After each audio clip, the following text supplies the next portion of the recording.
This 4-year-old homeless girl sees a millionaire being lured into a trap by criminals, but she comes up behind him and does something that shocks everyone. Comment below and let me know where you're watching from.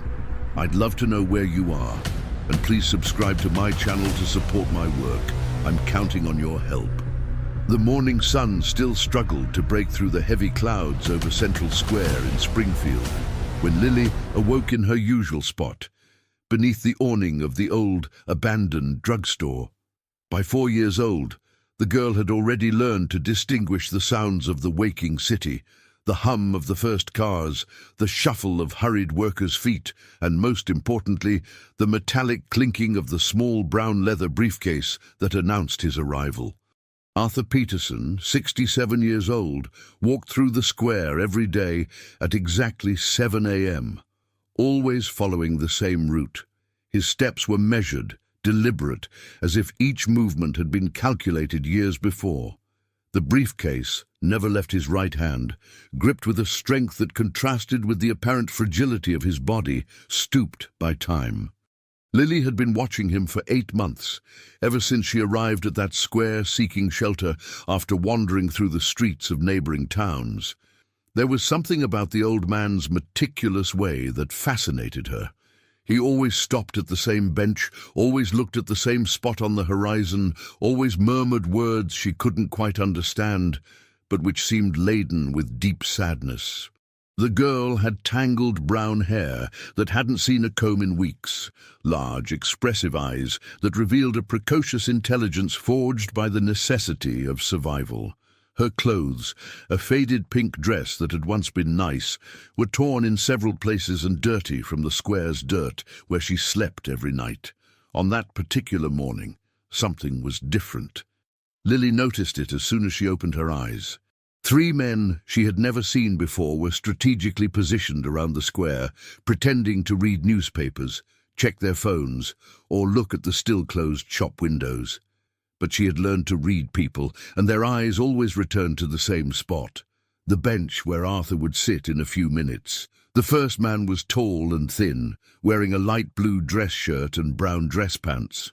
He stood near the newsstand, but Lily noticed he hadn't turned a single page in 10 minutes. The second was shorter and sturdier, wearing a black cap and leaning against the lamppost as if waiting for someone, but his eyes nervously scanned every movement around. The third, wearing dark sunglasses and a denim jacket, walked slowly back and forth, always maintaining a calculated distance from the central bench. Arthur appeared at his usual time, coming down Main Street with his characteristic steps. Today he wore a brown coat over a white shirt, dark trousers, and worn dress shoes that made a peculiar scuffing sound against the square's uneven pavement. The briefcase swung slightly with each step, and Lily could see his fingers gripping the handle tighter than usual. As the elderly man approached the bench, the man in the blue shirt folded his newspaper and began to move towards him. The one with the black cap moved away from the lamppost and started walking in a circle that would bring him behind the bench. The third man stopped pretending to examine the bakery's window display and also began to approach. Lily felt a tightening in her chest. During all these months of watching Arthur, she had developed a strange, protective feeling towards the old man. Perhaps it was because he was the only constant in her chaotic life, or perhaps it was because, unlike most adults, he had never looked at her with disgust or pity when their eyes occasionally met. The retired businessman sat on the bench and placed the briefcase beside him, as he always did. He began talking to himself, occasionally gesturing with his free hand. Lily knew he was always talking to someone who wasn't there, but who seemed real to him. Sometimes he smiled, sometimes he frowned, sometimes his eyes filled with tears. The 3 men were now just a few feet from him, forming an almost perfect triangle. The one in the blue shirt was the first to approach, pretending to stumble and dropping some papers near the bench. "Excuse me, sir," he said, bending down to pick up the papers. "Could you help me? I'm from the city, and I'm conducting a survey about park visitors." Arthur looked up, confused. His fingers tightened even further on the briefcase. "City Hall?" he murmured. No, no, I need to go. She's waiting. He started to get up, but the man in the black cap was already behind him. No need to go, Mr. Peterson, the second man said, placing a heavy hand on the elderly man's shoulder. Just a quick survey. You come here every day, don't you? Always with that nice briefcase. It was then that Lily saw panic set in Arthur's eyes. He began to tremble, clutching the briefcase against his chest. No, they can't. She needs the letters, he stammered, standing up abruptly. The third man approached from the front, blocking his exit. Easy, Grandpa. Nobody's going to hurt you. We just want to take a peek at what's inside. Arthur recoiled, but his trembling legs betrayed him. He tripped over the bench and fell backward, the briefcase flying from his hands. At the exact moment it was about to hit the ground, the elderly man's right foot snagged on a loose plank of the sidewalk that city workers had poorly fitted the previous week. He fell into a poorly marked construction hole, and the sound of his fall echoed through the square. The three men stood paralyzed for a few seconds, staring at the hole where Arthur had disappeared. The briefcase had rolled under the bench. In their moment of hesitation, voices approached. A group of domino players arriving early for their morning game. "Mr. Jenkins fell into the hole," one of them shouted, rushing to help. The three strangers quickly exchanged glances and dispersed, disappearing among the adjacent streets before anyone could ask questions. Lily emerged from her hiding spot and ran to the edge of the hole. Arthur was sitting at the bottom, about 5 feet below, covered in dirt but seemingly without serious injuries. He looked around confused, as if he didn't know how he had gotten there. "Mister!" she impulsively shouted, extending her small hand to him. "Are you okay?" Arthur looked up and for the first time in 8 months looked directly at her. His faded blue eyes blinked several times, as if he was trying to focus. "Little girl," he murmured. You were here when they—" "Yes, I was, sir. They left. Do you want me to call someone?" The domino players were already rigging an improvised rope with their belts to pull the elderly man out of the hole. In a few minutes, Arthur was back on the surface, shaking the dirt from his clothes. He anxiously looked around until he saw the briefcase under the bench. "Thank you, little girl," he said, picking up the briefcase and clutching it to his chest again. They wanted her letters. Lily didn't completely understand what he meant, but something in his voice, in the way he called her little girl, instead of ignoring her as he always did, planted a strange seed in her heart. For the first time in 2 years, since she had lost her family in an accident she preferred not to remember, she felt that someone had truly seen her. Arthur staggered away, still confused but determined to follow his routine. Lily watched until he disappeared around the corner, but her mind was already making a decision that would change everything. From that moment on, she needed to know who those men were and why they wanted the old man's briefcase. More importantly, she needed to find out why she felt she had to protect him. When the square was empty again, Lily noticed something the others didn't see. One of the men, the one in the blue shirt, had dropped a wallet during the commotion. She cautiously approached and picked it up. Inside, she found an ID card with the name Kevin Peterson, 45 years old. The surname was the same as Arthur's. Lily spent the rest of the morning hidden behind the drugstore awning, turning the found wallet over and over between her small, dirty fingers. The name Kevin Peterson was clearly printed on the ID card, along with a photo of the man in the blue shirt who had tried to approach Arthur. On the back of the document she managed to decipher an address: Flower Street, 247, Rapid Print Shop. The discovery left her confused and scared. If that man had the same surname as the old man, why was he trying to rob him? Why did Arthur seem not to recognize him? The questions swirled in her mind as she watched the square's activity, waiting for the right moment to follow Arthur on his next walk. Around 2 in the afternoon, when the sun was strongest and the square almost empty, Susan Miller appeared carrying her basket of homemade candies. The 52-year-old woman had grey hair pulled back in a messy bun and always wore the same faded floral dress. Her calloused hands told the story of years of hard work to survive, and her tired eyes rarely smiled, except when she looked at Lily. "Hey there, my dear," Susan said, sitting heavily on the bench where Arthur had been that morning. "Have you eaten anything today?" Lily shook her head, approaching cautiously. Susan was the only person in all of Springfield who showed any care for her, but the girl had learned not to fully trust anyone. The candy vendor appeared in the square 3 times a week, always bringing some slightly misshapen candies or leftovers she hadn't managed to sell. "I have some slightly misshapen candies here," Susan said, taking a small bag from her basket. "No one will buy them, but they're still tasty." Lily accepted the sweets, but her mind was elsewhere. "Aunt Susan," she said, using the affectionate term she had adopted, "do you know the old man who comes here every day, the one with the brown coat?" Susan raised an eyebrow. "Arthur Peterson? Of course I know him. Everyone in town knows him.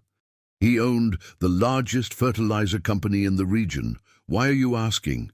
He seems sad, and today some men tried to take his briefcase." "What men?" Susan asked, suddenly interested. "What did they look like?" Lily described the 3 men and saw Susan's expression change. The woman grew tense, looking around the square as if expecting to see them appear any moment.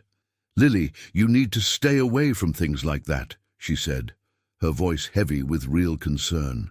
"People like Arthur, they have money, they have problems we don't understand. It's no place for a little girl." "But they wanted to hurt him," Lily insisted. "He was scared." Susan sighed deeply, running a hand over her tired face. "My dear, the world is complicated. Arthur isn't the man he once was. They say he's losing his memory, that he gets things confused. His family, well, wealthy families always have trouble when an inheritance is involved." "Family?" Lily brightened. "He has family. He did. His wife passed away about 3 years ago. He had some nephews, some distant relatives, but after she was gone and he started getting confused, the family pretty much disappeared. They only showed up when they wanted something from the company. At that moment, Lily made a decision. She needed to know more about Arthur, about his family, about why those men wanted his briefcase. And most importantly, she needed to find out why she felt this strange need to protect him. "Aunt Susan, where is Flower Street?" "On the other side of town, near the municipal cemetery. Why do you want to know?" Lily didn't answer, storing the information. When Susan stood up to continue selling her candies, the girl hid again and waited. At 4:30 in the afternoon, as always happened, Arthur reappeared in the square. This time he seemed more alert, looking carefully around before sitting on the bench. The briefcase was still firmly clutched in his right hand, and Lily noticed he occasionally opened it, just a crack, looked inside, and quickly closed it again, as if checking if something important was still there. When he stood up and started walking down Main Street, Lily followed him for the first time. She kept enough distance not to be noticed, but close enough not to lose sight of him. Arthur walked slowly, occasionally stopping to rest or look at a shop window, always murmuring words she couldn't understand. After 20 minutes of walking, he arrived at the Springfield Municipal Cemetery. Lily hid behind the entrance wall and watched Arthur pass the gatekeeper, who greeted him familiarly. The old man followed an avenue of cypress trees until he stopped before a white marble tombstone with fresh flowers. Lily carefully climbed part of the wall and managed to position herself where she could hear Arthur's conversation. He had knelt before the grave and opened the briefcase completely for the first time. "Hi, my love," he said, his voice laden with emotion. "I brought the letters again. You always said they were our most precious treasure." He took a bundle of yellowed envelopes from the briefcase and began to leaf through them delicately. "I know you're worried about the money, about the company, but I made a decision. I listened to our conversation yesterday about hiding everything where they can't find it." Lily frowned, confused. Arthur spoke as if someone were answering, as if he were having a real conversation. "Kevin showed up again today," he continued. "He's insisting on the company documents. But you know I destroyed everything as you asked. You can't let greed destroy what we built." The name Kevin made Lily shiver. It was the same name on the wallet she had found. "I know, my love, I know. You're right about hiding the money where they'll never think to look. Somewhere. Somewhere that means real love, not greed." Arthur began to cry silently, hugging the letters to his chest. "I miss you every day. Sometimes I forget things, but I never forget you. I never forget our conversations." He stayed there for another hour, always talking, sometimes chuckling softly, sometimes crying. Lily realized he truly believed he was talking to his deceased wife, and that these conversations were as real to him as any other. When Arthur finally stood up to leave, Lily noticed he had left one of the letters on the grave. She waited until he had completely left the cemetery before approaching. The headstone bore the name Eleanor Peterson and dates that showed she had passed away 3 years prior. The letter left there was partially open, and Lily managed to read a few words. "The money is safe where you said, the special account, for someone who truly deserves it." Suddenly, she heard footsteps approaching. She quickly hid behind a nearby tree and saw a man in blue overalls approach the grave. He was a groundskeeper, appearing about 38 years old, tall and thin, with dark hair and a melancholy expression. The man picked up the letter Arthur had left and read it completely. His expression changed several times as he read, surprise, sadness, and something that looked like determination. "Same story every time," he murmured to himself. "Every day he comes here talking about hidden money, about a special account, and every day he leaves clues about where it might be." He carefully folded the letter and put it in his pocket. "One day, I'm going to get the courage to talk to him. One day, I'm going to tell him the truth." Lily grew even more confused. How many people were interested in Arthur's secrets? And why did the groundskeeper speak as if he knew something important about him? When the man walked away, Lily came out of her hiding spot and ran back to the square. Her head was full of new and confusing information. Arthur was talking to his deceased wife about hidden money. Kevin, who had the same surname, wanted company documents. And now there was a groundskeeper who also knew about the secrets and talked about telling the truth. When she reached the square, it was already night. Susan Miller was putting away her empty basket and getting ready to leave. "Lily!" she exclaimed, clearly worried. "Where have you been?" "I've been looking for you all afternoon." "I just went for a walk," Lily lied. Susan looked at her suspiciously, but didn't press the issue. "Listen, my dear, I need to talk to you about something important. I might have to travel for a few days." "Travel? Where to?" "To sort out some problems, financial ones, but don't worry. I'll leave you with a friend of mine." Lily felt her heart sink. Susan was her only security in this world, and the idea of staying with strangers terrified her. "How long will you be gone?" "I don't know. It depends on how things work out." There was something in Susan's voice that made Lily suspicious. The woman was nervous, avoiding looking directly at her. And when she mentioned financial problems, Lily remembered hushed conversations she had heard between Susan and other street vendors about debts and dangerous people. That night, as she curled up in her torn blanket beneath the awning, Lily couldn't stop thinking about everything she had discovered. Arthur, Kevin, the mysterious groundskeeper, and now Susan, talking about traveling to resolve financial problems. She looked at Kevin's wallet that she still clutched and made a decision. The next day, she would uncover the truth about that family. And if Susan truly left, she would need to find a way to protect Arthur alone. The cold night wind brought the smell of rain, and Lily huddled deeper into her blanket. Tomorrow would be the beginning of a journey whose end she couldn't imagine. The following morning brought a fine drizzle that turned the streets of Springfield into a wet mirror. Lily awoke shivering, her blanket soaked by the water dripping from the abandoned drugstore roof. It was 6:30 in the morning, and she knew Arthur would appear in half an hour, rain or shine. She tucked Kevin's wallet inside her wet shirt and decided that today she would uncover the truth about that family. First, she needed to find the Rapid print shop on Flower Street. Then she would return in time to follow Arthur again. The walk to the other side of town was harder than she expected. Her old rubber sandals slipped on the wet sidewalks, and the constant rain made her hair stick to her face. Several times she got lost, having to ask for directions from people who looked at her with pity or discomfort. When she finally found Flower Street, it was almost 8 a.m.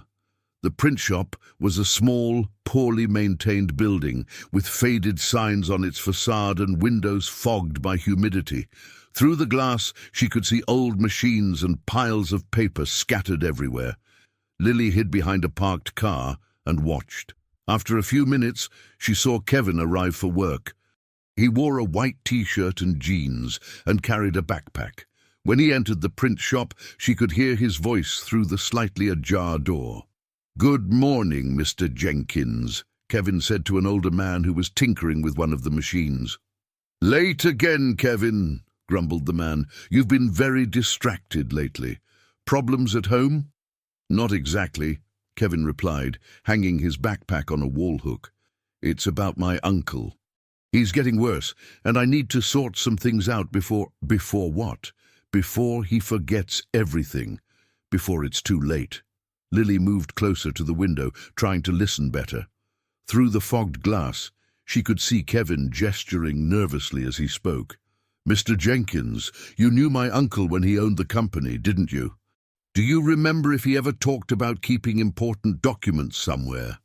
The older man stopped tinkering with the machine and looked at Kevin with suspicion. "Kevin, what's all this about? You've been asking strange questions about your uncle for weeks." "Well, look, I'll be honest with you, sir. When my uncle was still well, he promised me he'd leave me a part of the company. He said he had documents to prove it. But now he doesn't remember anything, and without those papers, you don't inherit anything," Mr. Jenkins completed, with a tone of disapproval. "Is that it?" "It's not greed," Kevin defended himself, but his voice sounded desperate. "It's just that I worked for his company for 5 years before coming here. He always said I was like a son to him, that one day I'd be his partner. And now, with his illness, and you think he hid those documents somewhere? I'm sure he was always very careful with important papers, and lately he's been talking about having hidden things where they'd be safe. The problem is, he only talks about it when he's at the cemetery talking to my Aunt Eleanor." Lily felt a shiver. It was exactly what she had witnessed the previous afternoon. "Kevin," Mr. Jenkins said with a more serious tone, "have you ever considered that maybe your uncle didn't hide any documents, that maybe he destroyed everything to avoid family quarrels?" "No, he wouldn't do that. I know he wouldn't." "And how do you know?" "Because," Kevin hesitated, "because I overheard a conversation he had with my Aunt Eleanor a few days before she passed away. They were discussing how to protect the family's assets. She said something about creating a special account, a fund that only someone who truly deserved it could access." Lily's eyes widened. It was the same thing that was in the letter the groundskeeper had picked up at the cemetery. "Kevin, you're obsessed with this story," Mr. Jenkins said, returning to work. "And this obsession isn't doing you any good. Just like yesterday when you came to work all dirty, saying you had fallen into a hole. It was an accident. I was trying to talk to him in the square when—" Kevin stopped speaking abruptly, as if realizing he had said too much. Mr. Jenkins looked at him with renewed suspicion. "When what, Kevin?" "Nothing. It was nothing." Lily decided she had heard enough.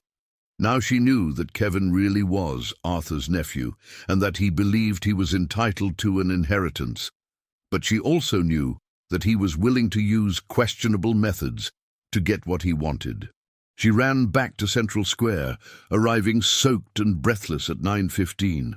Arthur was not on his usual bench. Worried, she looked around the square until she saw him sitting on a different bench, farther away, beneath a tree that partially sheltered him from the rain. He was different today, more agitated, constantly looking around as if expecting someone to appear. The briefcase was resting on his lap, and he hugged it like a child would hug a favorite toy. Lily cautiously approached, but this time, instead of hiding, she sat at the other end of the bench. Arthur noticed her and watched her for a few seconds, his expression confused. You're the little girl from yesterday," he said slowly. "The one who helped me when I fell." Lily nodded. "Yes, I am, Mr. Peterson. My name is Lily." "Lily," he repeated, as if testing the name. "Pretty name.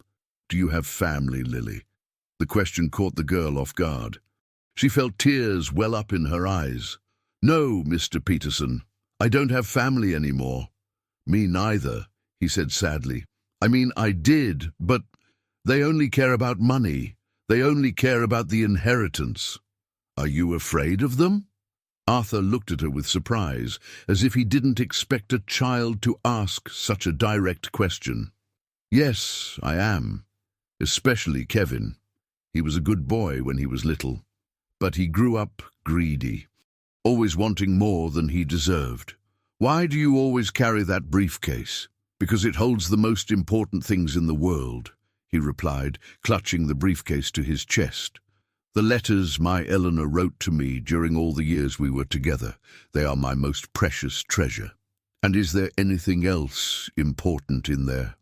Arthur looked at her with suspicion for a moment, but then his expression softened. "Why do you want to know, little girl?"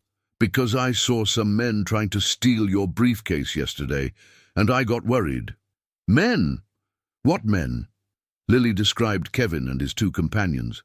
Arthur became visibly disturbed. "He brought help," he murmured. "Kevin brought other men. That means he's desperate." "Desperate for what?" "He thinks I have documents that prove he's entitled to the inheritance. But I don't. I destroyed everything." "Why did you destroy it?" "Because my Eleanor asked me to. In our last conversation before she passed, she told me I should protect our money from family greed. She said to find someone who truly deserved it." At that moment, Susan Miller appeared running through the square, visibly agitated. When she saw Lily talking to Arthur, her expression changed from relief to concern. "Lily," she called, approaching quickly, "you scared me." "I thought something had happened." "Hi, Aunt Susan," Lily said, but noticed the woman was looking at Arthur strangely. "Mr. Peterson," Susan said, forcing a smile. "How are you today?" "Do you know this lady, Lily?" Arthur asked. "She looks out for me sometimes," Lily explained. Susan sat on the other side of Lily, but Arthur seemed to grow uncomfortable with her presence. He stood up abruptly. "I need to go now," he said. "Lily, be careful who you trust. People aren't always what they seem." He walked away quickly, leaving Lily confused by the comment. Susan grew visibly nervous. "Lily, we need to talk," she said.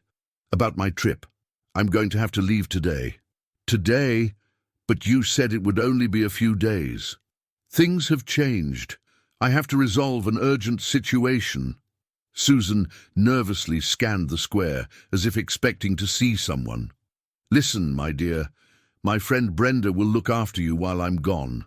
She lives nearby and is a good person. Aunt Susan, are you in trouble?" The question made Susan stop speaking for a moment. She looked at Lily with an expression that mixed guilt and fear. "Why do you ask that?" "Because you're different. You're scared of something." Susan sighed deeply, running a hand over her tired face. "Lily, there are some things in life that are too complicated for a child to understand. But I promise I'll come back." "What if you don't come back?" "I'll come back," Susan said, but her voice didn't sound convincing. "And when I do, maybe our lives will be different. Better." She stood up to leave, but Lily held her hand. "Aunt Susan, does it have to do with money? Do your problems have to do with money?" The woman stopped completely and looked at Lily with an expression the girl had never seen before. It was a mixture of surprise, fear, and something that looked like guilt. "Why are you asking about money, Lily?" "Because everyone's been talking about money lately. Mr. Peterson, those men who wanted his briefcase." "Lily," Susan said, kneeling in front of the girl, "you need to promise me one thing. You need to promise you'll stay away from Mr. Peterson and any trouble he might have." "Why?" Because sometimes people with money bring danger to those around them." At that moment, Lily realized there was more going on than she imagined. The way Susan spoke about Arthur, the way she looked at him, the sudden urgency to leave town. All of it made Lily suspect that Susan also knew something about the old man's secrets. "Aunt Susan, do you know Mr. Peterson's secrets?" The question made Susan visibly pale. She stood up quickly, avoiding looking directly at Lily. I need to go now. Brenda will pick you up here at 5 p.m. Don't leave the square until she arrives." Susan walked away quickly, but Lily noticed she kept looking back, as if expecting to be followed. When she reached the corner, instead of heading home, she turned in the opposite direction, towards the cemetery. Lily was left alone in the square, with more questions than answers. Kevin wanted inheritance documents. The groundskeeper knew secrets about Arthur. And now, Susan also seemed to know something and was fleeing town. The rain had stopped, but the sky remained cloudy. Lily looked at the church clock and saw it was almost 11 o'clock. In a few hours, Arthur would return for his daily visit to the cemetery, and this time she had the impression she wouldn't be the only one following him. The hours dragged on as if time had thickened. Lily remained in the square, watching each passing person, trying to decipher if they were threats or just ordinary passers-by. Her stomach rumbled with hunger, but she didn't dare leave the spot to look for food, afraid of missing something important. At 2:30 in the afternoon, she saw Kevin appear at the opposite corner of the square, this time accompanied by only one of the men from the previous day, the one in the black cap. They positioned themselves strategically near the newsstand, pretending to chat casually, but their eyes constantly scanned the bench where Arthur usually sat. Lily hid behind the ornamental fountain in the center of the square, a spot that gave her a good view of the entire area. From there, she could hear fragments of the conversation between the two men. "Are you sure he comes here every day?" asked the man in the cap. "Absolutely," Kevin replied nervously. "He has a fixed routine. First the square, then the cemetery. That's where he talks about the hidden money." "And are you sure he really hid something? It's not just an old man's delusion?" Kevin hesitated before answering. "My Aunt Eleanor told me before she passed. She said they had set up a special account with a lot of money that would be left to someone who truly deserved it. It wasn't a delusion. And who would that deserving person be? I don't know, but I'm sure it's not me, at least not in his mind right now. That's why I need the original documents to prove my legal right." Lily felt a tightening in her chest. For the first time, she began to fully understand what was at stake. It wasn't just about a briefcase with letters. There was real money involved, a lot of money. At 4:15, Arthur appeared, walking slowly down Main Street. Today, he seemed more fragile, more stooped, as if the briefcase's weight was greater than his strength. When he reached his usual bench, he stopped and looked around with suspicion. His eyes met Kevin's, and for a moment, Lily saw a spark of recognition in the old man's gaze. Arthur abruptly changed direction, avoiding the central bench and walking straight towards the square's exit. Kevin and his companion exchanged glances and began to follow him discreetly. Lily waited a few seconds and also started following the group, keeping enough distance not to be noticed. The strange procession continued through the streets of Springfield, Arthur in front, clearly knowing he was being followed, Kevin and the man in the cap a few yards behind, and Lily bringing up the rear. When they reached the cemetery, something unexpected happened. Susan Miller emerged from behind a tree and blocked Arthur's path. Mr. Peterson, she said with a forced smile. What a coincidence to run into you here. Arthur stopped abruptly, clutching the briefcase to his chest. Susan, what are you doing here? Just out for a stroll, enjoying the beautiful afternoon after the rain. Lily hid behind a parked car, confused. Susan had said she was leaving town, but there she was, clearly waiting for Arthur. Kevin and his companion also stopped, hiding behind a nearby lamppost. Mr. Peterson, Susan continued. Do you remember me? I'm Susan, the candy vendor. I knew your wife Eleanor a few years back. Arthur frowned, clearly struggling with his memory. Eleanor? You knew my Eleanor? Yes, I did. A wonderful woman. She told me some things about the two of you. What kind of things? Susan nervously glanced around before answering. About how generous you both were. How you always help people in need. She told me you had plans to leave something for someone special. Lily felt her blood run cold. Susan was trying to do exactly the same thing as Kevin, extract information about the hidden money. Eleanor never spoke to strangers about our personal affairs, Arthur said, his voice growing firmer. Who are you really? Mr. Peterson, you don't need to distrust me. I'm just a simple woman going through financial difficulties. I have debts, dangerous people after me. And I heard that you're a good person, someone who helps those in need. The mask had fallen. Susan was being direct about her intentions. Arthur recoiled a few steps, clearly scared. You're just like all the others, he said, his voice laden with disappointment.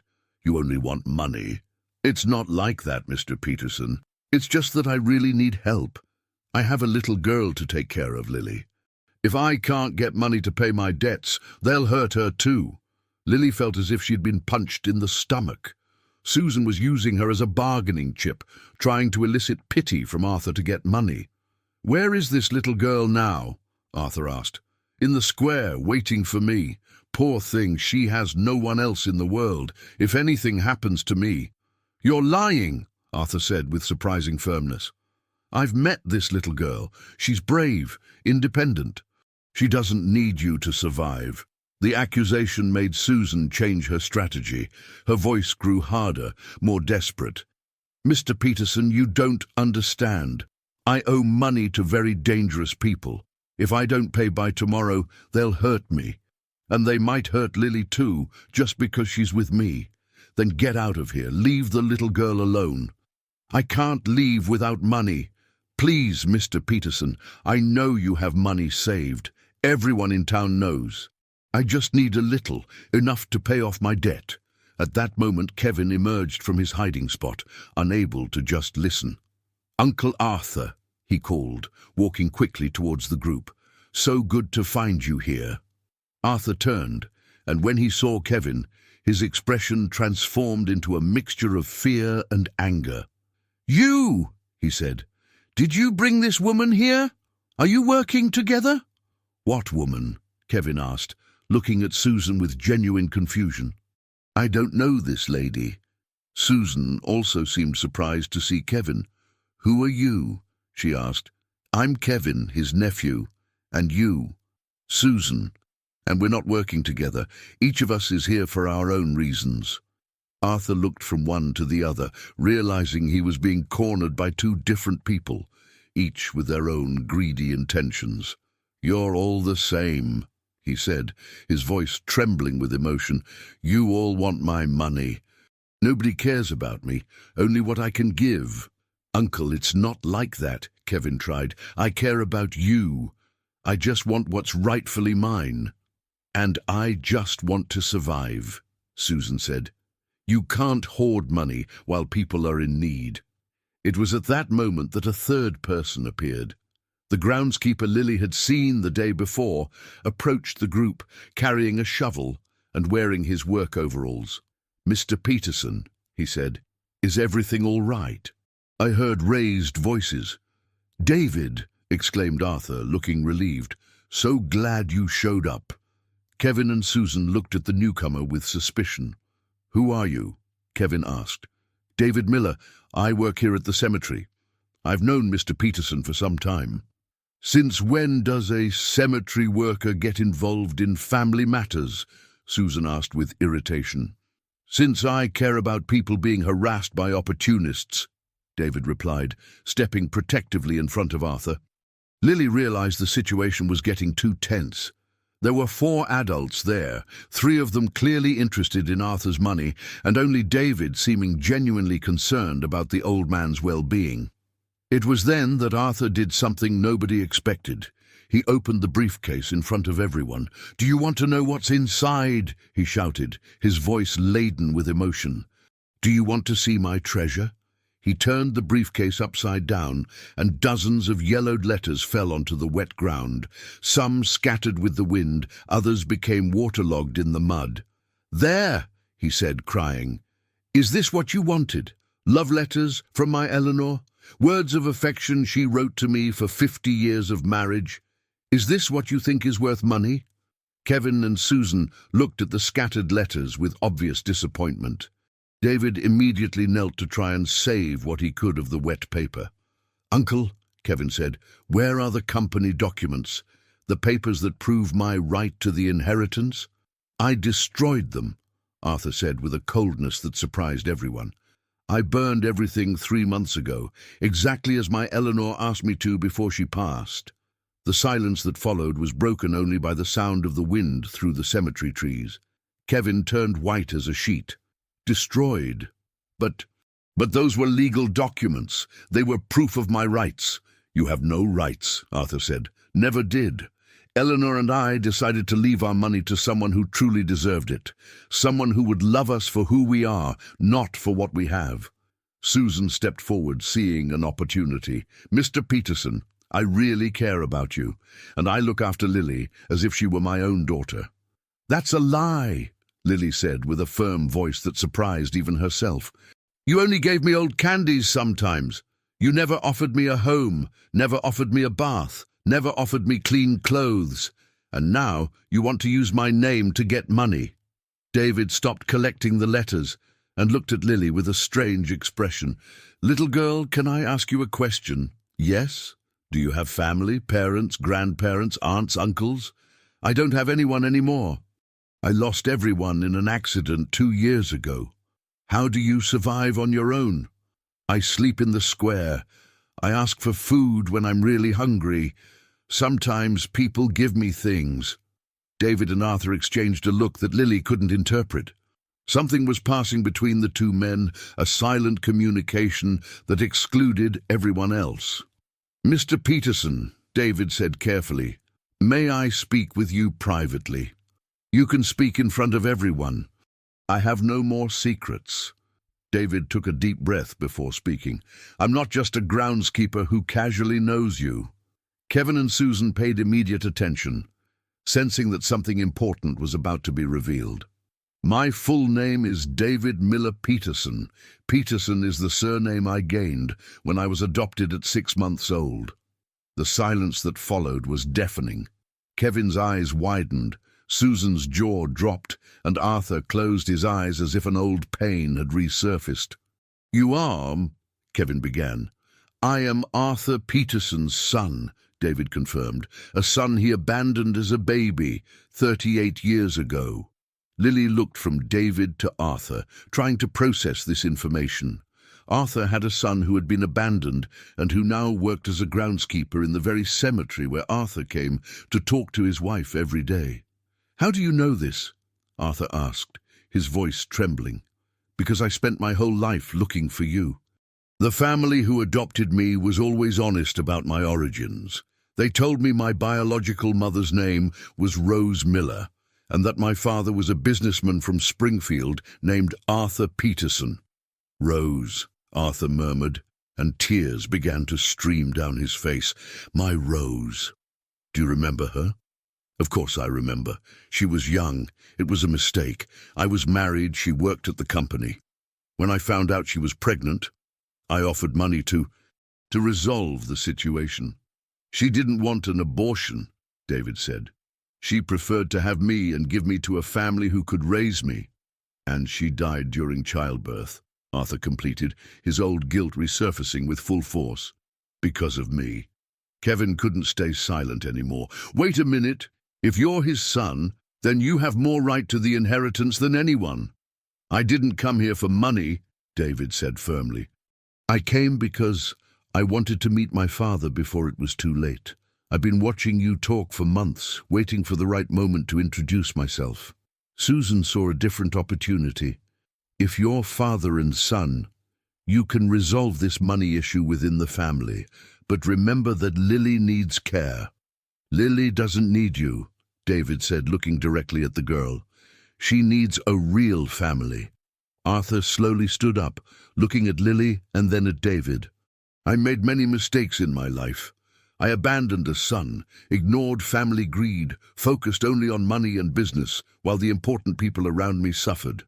He paused, his words laden with emotion. But Eleanor always told me that God gives second chances to those who truly want to redeem themselves. What are you trying to say? Lily asked. I'm saying I found not one, but two people who deserve my love and care. A son who lost his father as a baby, and a little girl who lost her family when she was small. Kevin exploded. This is ridiculous. You barely know this little girl, and this man appeared out of nowhere saying he's your son. They could be lying. They're not lying, Arthur said with certainty. I can see the goodness in both their eyes, and most importantly, I can see that neither of them is here for money. David took something from his pocket. It was an old, yellowed birth certificate. Mr. Peterson, if you wish, you can confirm. Here is my original birth record before the adoption. Arthur took the paper with trembling hands and read it carefully. When he finished, he hugged David for the first time in 38 years. My son, he murmured, my son whom I thought I'd never see again. Lily watched the reunion with tears in her eyes. There was something beautiful and painful at the same time in that scene, a father and son recognizing each other after decades apart. And you, Lily, Arthur said, kneeling to be at her height, would you like to have a family again? Are you offering for me to be your family? I'm offering for you, David, and me to be a family. A strange family, formed by three people who met by chance, but who truly care about each other. Susan tried to interfere one last time. Mr. Peterson, you can't make that decision so impulsively. The little girl needs care that a man your age can't provide. That's why I have my son, Arthur replied. David is young, strong, and most importantly, he's a good person. How do you know I'm a good person? David asked. You barely know me. Because you spent months collecting the letters I dropped here, trying to preserve the memories of the woman I loved. Because when you saw I was being harassed today, you came to defend me without thinking about what you could gain from it. At that moment, something unexpected happened. A man in a dark suit approached the group, carrying a leather briefcase. Mr. Arthur Peterson, he asked. Yes, that's me. My name is Dr. Alan White. I'm a lawyer. I've been looking for you for weeks because of a will. Everyone fell silent, waiting for the explanation. Whose will? Arthur asked. Your wife's, Eleanor Peterson. She made a handwritten will with me 3 months before she passed, with specific instructions on when and how it should be executed. Kevin stepped forward, excited. Will? What kind of will? A will that could only be read when Mr. Peterson found the special person she mentioned several times during our conversations. Dr. White looked around the group. Eleanor was very specific. She said Mr. Peterson would recognize this person when he found them, and that it would be someone who cared about him without financial interest. Arthur looked at Lily, then at David, and finally at Kevin and Susan, who were waiting anxiously. Doctor, he said, I found not one but two special people, my lost son and a brave little girl who decided to protect me even without knowing me. In that case, Dr. White said, opening his briefcase, it's time to read Eleanor Peterson's will. The lawyer took a sealed envelope from his briefcase, and everyone could see Arthur written in Eleanor's delicate hand on the outside. This will, Dr. White announced, contains the final dispositions regarding a sum of $2 million that Eleanor had specifically set aside for this occasion. Kevin and Susan became visibly excited, but Lily and David just looked at each other, still processing everything that was happening. "May I read it now?" Dr. White asked.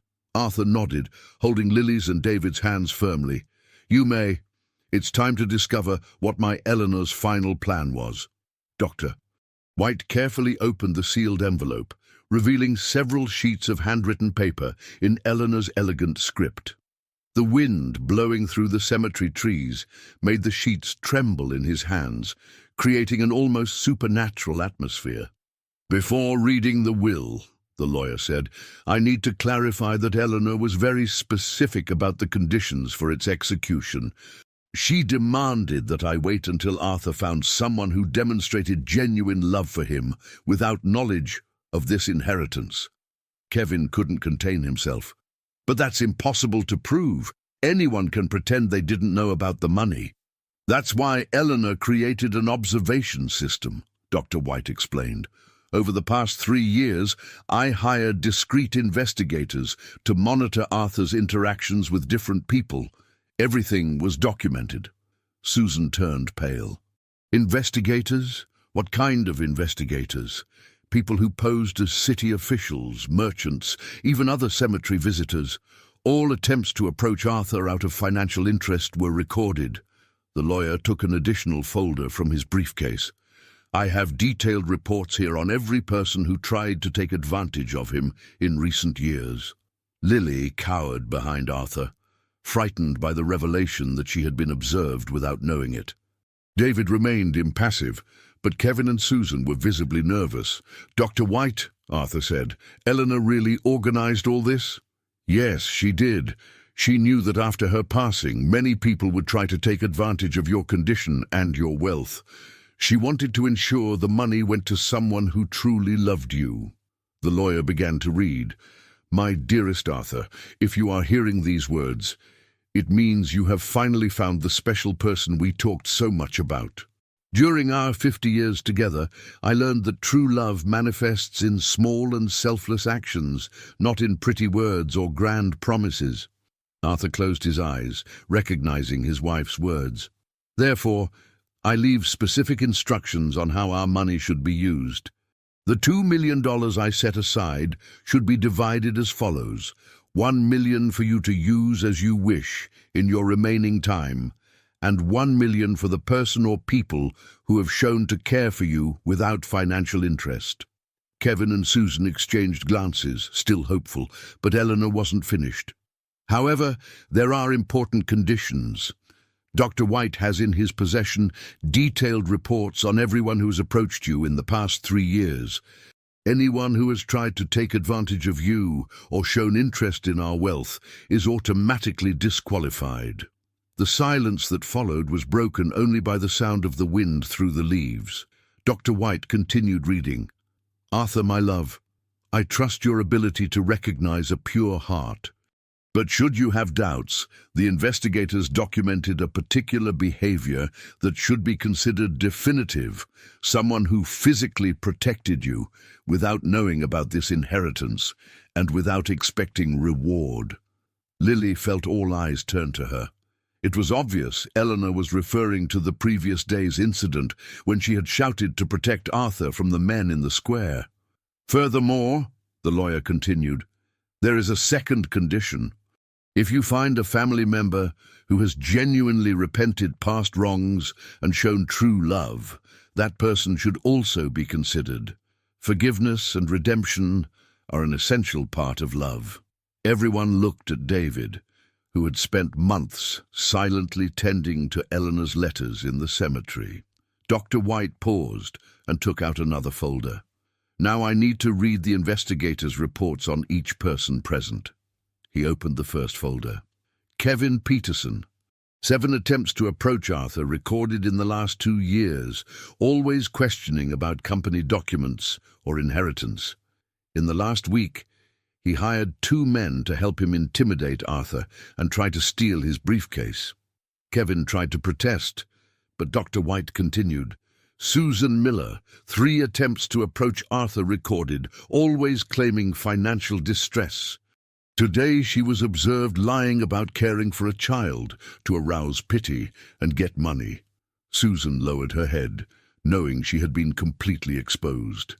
David Miller Peterson, observed for 8 months, collecting and preserving the letters Arthur left on the grave, never trying to exploit him or approach him for personal gain, showed genuine care for Eleanor's memories. The lawyer turned to the last folder. Lily, no known surname. Observed for 4 months, watching Arthur from afar, always protectively. Yesterday she physically intervened to protect him from a robbery attempt, shouting that she was his granddaughter to scare off the attackers. At no point did she show financial interest or try to approach him for personal gain.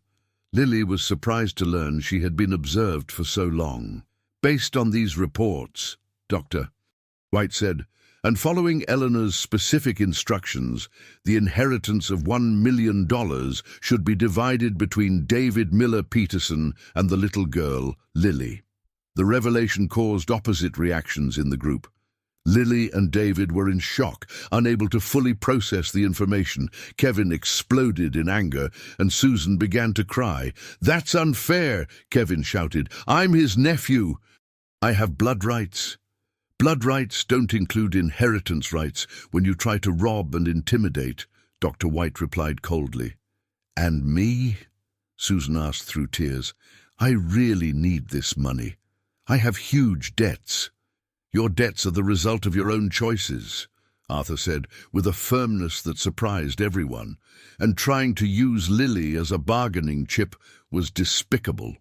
It was then that something unexpected happened. Lily moved away from Arthur and addressed both Kevin and Susan. "I don't want the money," she said, with a clear and determined voice. Everyone fell silent, confused by her declaration. "What do you mean you don't want it?" Dr. White asked. "I don't want the money if it's going to make people angry with each other. Uncle Kevin is Mr. Peterson's family, and Aunt Susan needs help." Arthur knelt before her. "Lily, do you understand what you're doing? You're giving up a lot of money."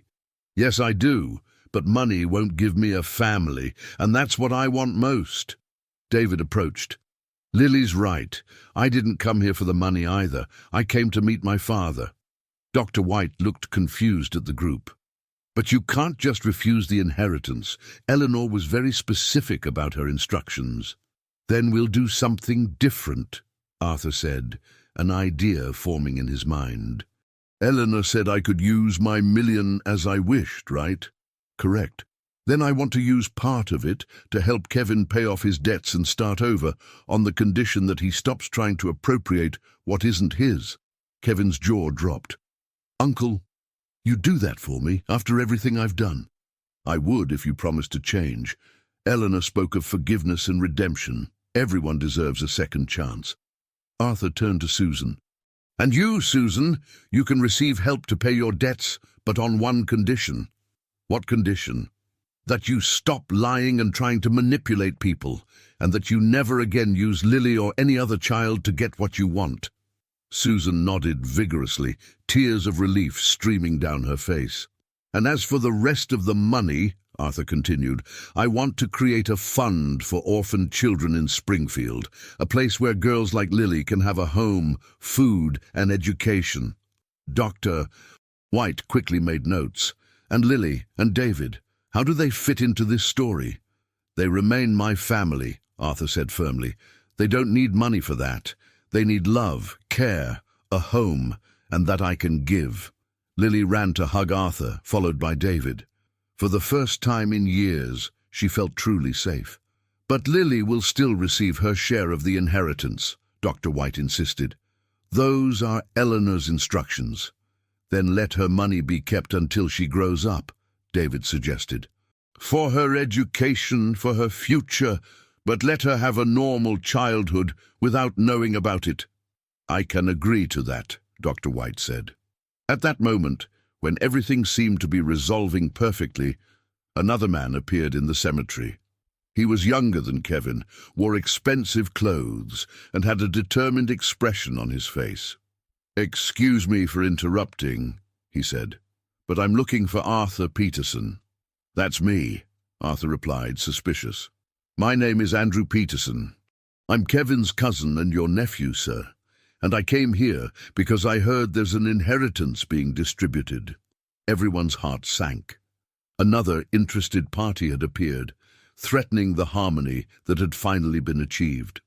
"How did you know about the inheritance?" Dr. White asked suspiciously. "Kevin called me yesterday, desperate, saying you were planning to steal what was rightfully his. I came here to ensure justice is done." Andrew looked around the group, his eyes stopping on Lily with an expression that made her hide behind Arthur. "And most importantly," he continued, "I came to ensure that no street child takes advantage of my uncle's senility to steal our family's assets." The tension that had dissipated instantly returned, more intense than before. Arthur squeezed Lily's hand, realizing that the battle for his new family's harmony was far from over. Andrew's arrival completely transformed the cemetery's atmosphere. He was a man of about 40, well-dressed and with an arrogant posture that contrasted with the humility of the others present. His calculating eyes scanned the group, clearly evaluating each person as a possible threat to his interests. "Andrew," Kevin said, visibly uncomfortable, "I didn't ask you to come here. You didn't have to. We're family, and family protects family," Andrew replied, pulling a cell phone from his pocket. "In fact, I've already called my lawyer. He's on his way." Dr. White positioned himself defensively. "Mr. Andrew, this will was executed in strict accordance with the law. Any contestation will have to be made through the appropriate legal channels." "That's exactly what I intend to do," Andrew said with a cold smile. "Especially considering there's a child involved, clearly in an irregular situation." Lily felt a shiver run down her spine. There was something in Andrew's voice that reminded her of dangerous people she had encountered on the streets. "What do you mean by an irregular situation?" Arthur asked, instinctively protecting Lily. "I mean that a 4-year-old child living alone on the streets is a case for Child Protective Services. And a child in those conditions does not have the legal capacity to receive an inheritance." David stepped forward. "The little girl isn't alone anymore. She has a family now." "Family?" Andrew scoffed. "A senile old man and a groundskeeper who appeared out of nowhere claiming to be his son. That's not family. That's a charade set up to steal money." "Watch your words," Arthur said, his voice imbued with an authority he hadn't shown in a long time. "You're talking about my family." "Your family is me, Kevin, our cousins, not these strangers who suddenly appeared." At that moment, another man in a suit arrived, carrying a bulky briefcase. It was clearly the lawyer Andrew had mentioned. "Dr. Stephen Miller," the newcomer introduced himself. "I represent Andrew Peterson in family matters."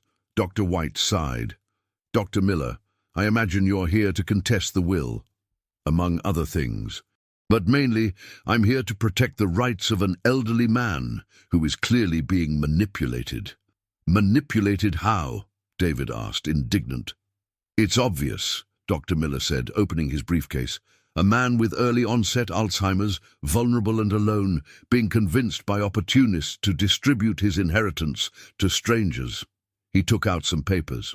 "I have medical reports here that prove Mr. Peterson's deteriorated mental condition. Any important financial decision he makes can be considered invalid." Lily didn't completely understand what was happening, but she realized these men were trying to separate her new family. She clutched Arthur's hand tighter. "Those reports are old," Dr. White protested. "Mr. Peterson has moments of complete lucidity."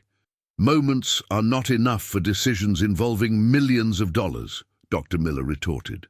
"Furthermore, there's the issue of the child." He pointed at Lily. "A minor in a state of abandonment cannot be an inheritance beneficiary without a proper legal guardianship or adoption process." "And what about the young man?" Andrew asked, looking at David with suspicion. He appeared out of nowhere claiming to be a son. Where's the DNA proof? I have my original birth certificate, David said, but his voice showed he was starting to be shaken by the attacks. Documents can be forged, Dr. Miller said. We need scientific tests. Arthur watched the argument escalate and felt a familiar ache in his chest. This was exactly what Eleanor had tried to avoid. The family fighting over money, lawyers getting involved, greed destroying any possibility of true love. Stop, he said, his voice cutting through the arguments. All of you, stop talking about my life as if I weren't here. He turned to Andrew. You're my nephew, my younger brother's son. I remember you as a child, playing in our backyard. But I also remember you disappearing from my life as soon as you grew up and discovered that money was more interesting than family. Uncle Arthur, you're not thinking clearly, Andrew tried. I'm thinking more clearly now than I have in years, Arthur replied, and I'm going to make a decision that will resolve this situation once and for all. He turned to Dr. White. Doctor, is it possible for me to renounce my share of the inheritance? Technically, yes, but then I renounce it. I donate my entire $1 million to the fund for orphaned children I mentioned. That way, only Lily and David's share remains, and you can argue with them, not with me. The declaration left everyone in shock. Andrew and Dr. Miller clearly didn't expect this maneuver. Uncle, you can't do that, Andrew protested. That money is family money. It's not family money, Arthur said firmly. It's mine and Eleanor's, and now it's Lily's and David's.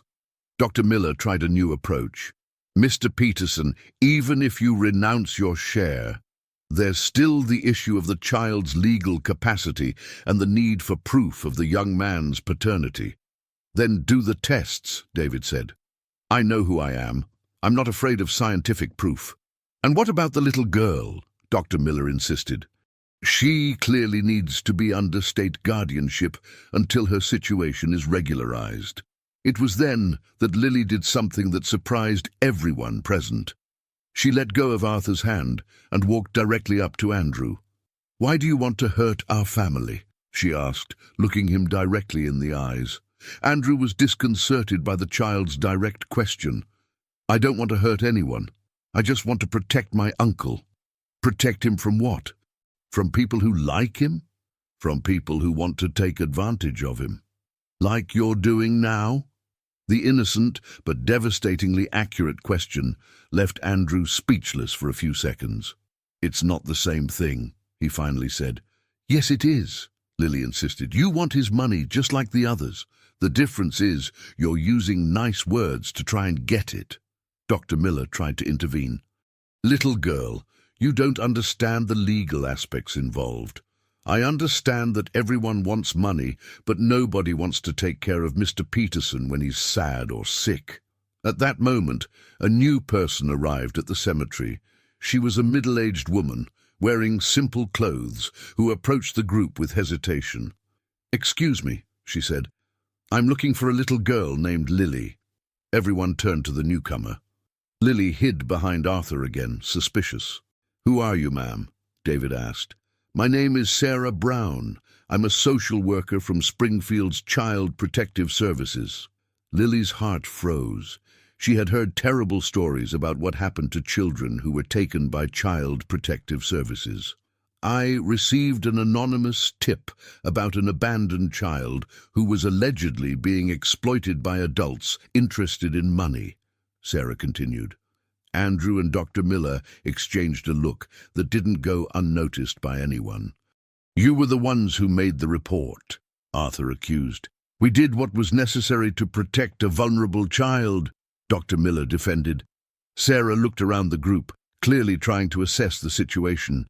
I need to speak with the little girl privately. It's protocol. No, Lily said firmly. I don't want to talk alone.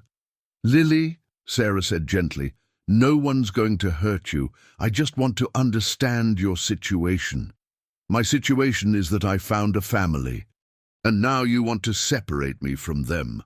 Arthur knelt before Lily. My dear, perhaps it's better if you talk to the lady, to show her that you're well, that you're being cared for. And what if she takes me away? I won't let that happen, Arthur promised. Neither I nor David. Sarah observed the interaction with professional interest. Mr. Peterson, do you have documentation to prove your ability to care for a child? Adoption certificate, legal guardianship? Not yet, but I can provide it. And you, sir, she addressed David, what is your relationship to the child? I'm going to be her older brother. We're a family. Dr. Miller saw an opportunity. Ms. Brown, as you can see, there's no legal documentation whatsoever. This child is being kept irregularly by people who may not have her best intentions in mind. Especially considering, Andrew added, that there's a substantial inheritance involved, which conveniently benefits this same child. Sarah frowned. Inheritance? What kind of inheritance? Dr. White sighed. The little girl benefited from the will of the late Eleanor Peterson, but this happened after she had already shown care for Mr. Peterson. Even so, Sarah said, a child at this age cannot simply live with people without legal documentation, especially when money is involved. Lily began to cry.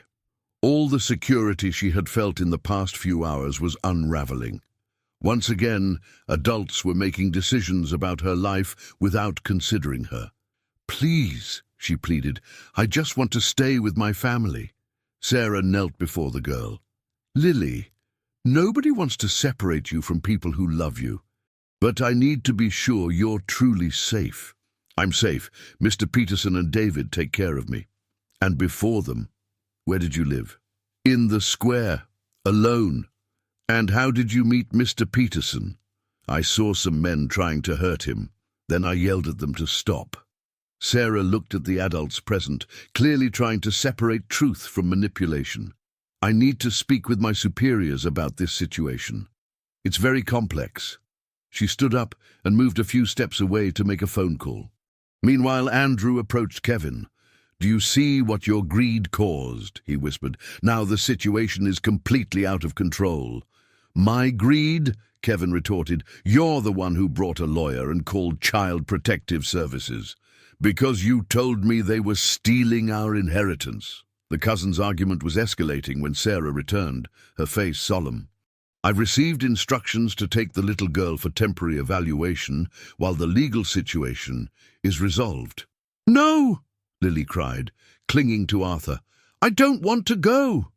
It's temporary, Sarah tried to reassure her. Just until we regularize the documentation. But Lily had learned on the streets that when adults said temporary, it often meant forever. And the family she had just found was about to be destroyed once again. The moment Sarah approached to take Lily was when everything exploded. The girl clung to Arthur with desperate strength, screaming in a way that broke everyone's heart, except for Andrew and Dr. Miller, who seemed satisfied with the turn of events. Don't take me away, please, don't take me away, Lily cried, her small hands clutching Arthur's shirt as if her life depended on it. David positioned himself beside Arthur, forming a protective barrier. She's not going anywhere without a formal court order. Mr. David, Sarah said with professional patience, we don't want to traumatize the child, but we have protocols to follow. A 4-year-old girl cannot remain in an irregular situation. Irregular is leaving her to sleep in the square for months, David retorted. Now she has a home, a family. Dr. Miller opened his briefcase again. A family without legal documentation, comprised of a man with mental issues and another who hasn't even proven who he claims to be. It was at that moment that Dr. White made a decision that would change the course of everything. He approached Sarah with determination. Ms. Brown, as the lawyer responsible for the will, I would like to request a legal measure. What kind of measure? I want to formally register Mr. Peterson's intention to adopt Lily and Mr. David's intention to become a co-responsible party. This will provide a legal basis to keep her with them during the process. Andrew exploded. That's absurd. You can't just invent a family. They're not inventing anything, Dr. White said firmly. Mr. Peterson has the legal right to initiate an adoption process, and the child has the right to remain in a safe environment during the proceedings. Sarah considered the proposal. It would require a psychological evaluation of Mr. Peterson, a DNA test for Mr. David, and a complete home inspection. I accept all conditions, Arthur said immediately. And I too, David added. Dr. Miller didn't give up. And what about the inheritance issue? A child being adopted by someone who financially benefited her raises serious ethical questions. The inheritance was determined before any adoption process, Dr. White responded, and based on the child's actions, not on manipulation. At that moment, something unexpected happened. Susan Miller, who had remained silent throughout the discussion, stepped forward. "May I speak?" she said, her voice trembling.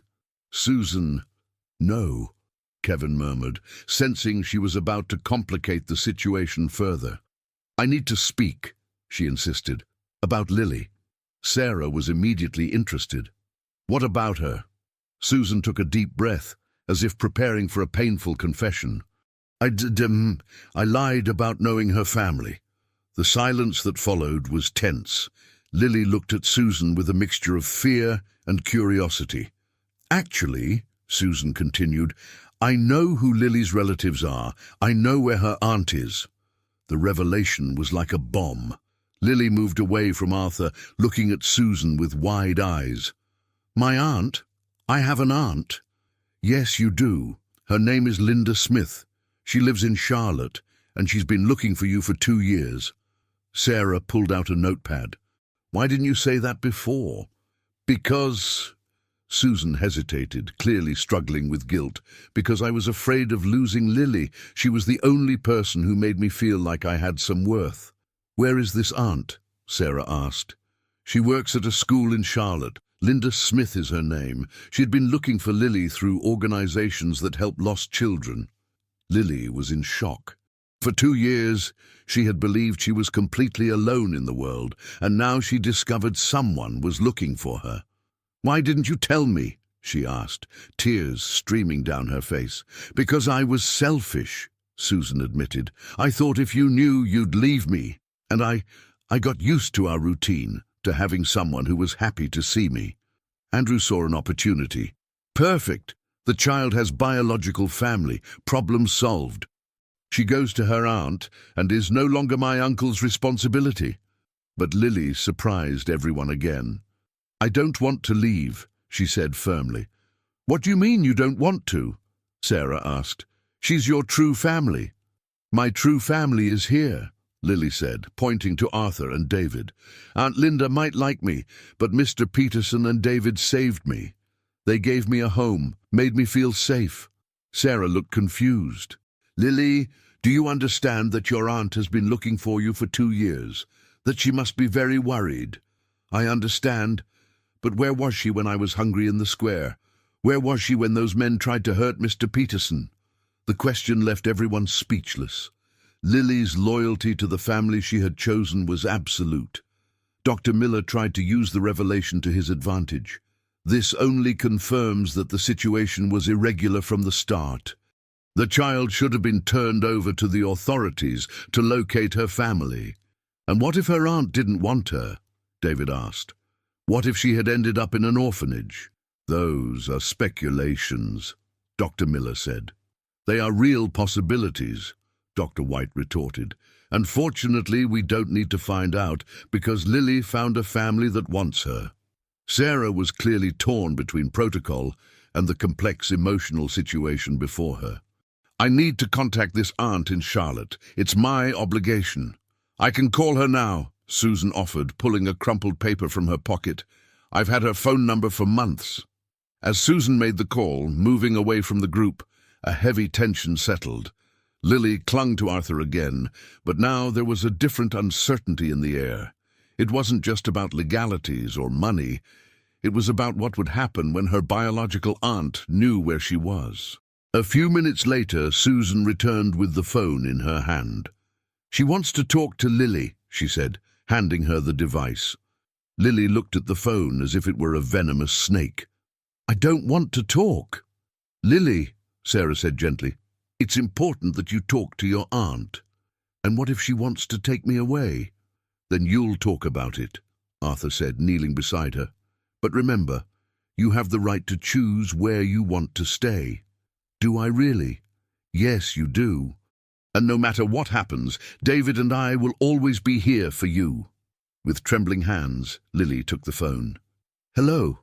Lily, my dear, is that really you? The voice on the other end of the line was filled with emotion. It's me. My God, I've looked for you so long. Where have you been? Are you okay? Did anyone hurt you? Lily looked around at the people who had become her family. I'm okay. I have people who take care of me. Lily, I'm coming to get you right now. I'm leaving, Charlotte. Panic seized the girl. No, I don't want you to come get me. What do you mean, sweetheart? I'm your aunt, your only family. I already have a family. Mr. Peterson and David are my family now. There was a long pause on the other end of the line. Lily, you're too young to understand these things. These people might be taking advantage of you. They're not. They protect me. They give me food. They make me feel safe. Dear, hand the phone to an adult. Lily reluctantly handed the phone to Arthur. He talked to Linda for a few minutes, explaining the situation, talking about the inheritance, about the adoption process he intended to initiate. When he hung up, his expression was grim. She's coming here. She said she won't allow strangers to have you. Lily's world crumbled again. After finally finding security, everything was being threatened once more. What's going to happen to me? She asked, tears streaming down her face. We don't know yet, Arthur admitted, but we're going to fight for you. We're going to fight for our family. Andrew smiled with satisfaction. Perfect. The biological family will sort everything out. My uncle can go back to his normal life without children and without complications. What if I run away? Lily asked suddenly. No, David said firmly. We're not going to solve this by running. We're going to solve it by talking, by proving that we're a real family. Sarah observed the entire dynamic with growing concern.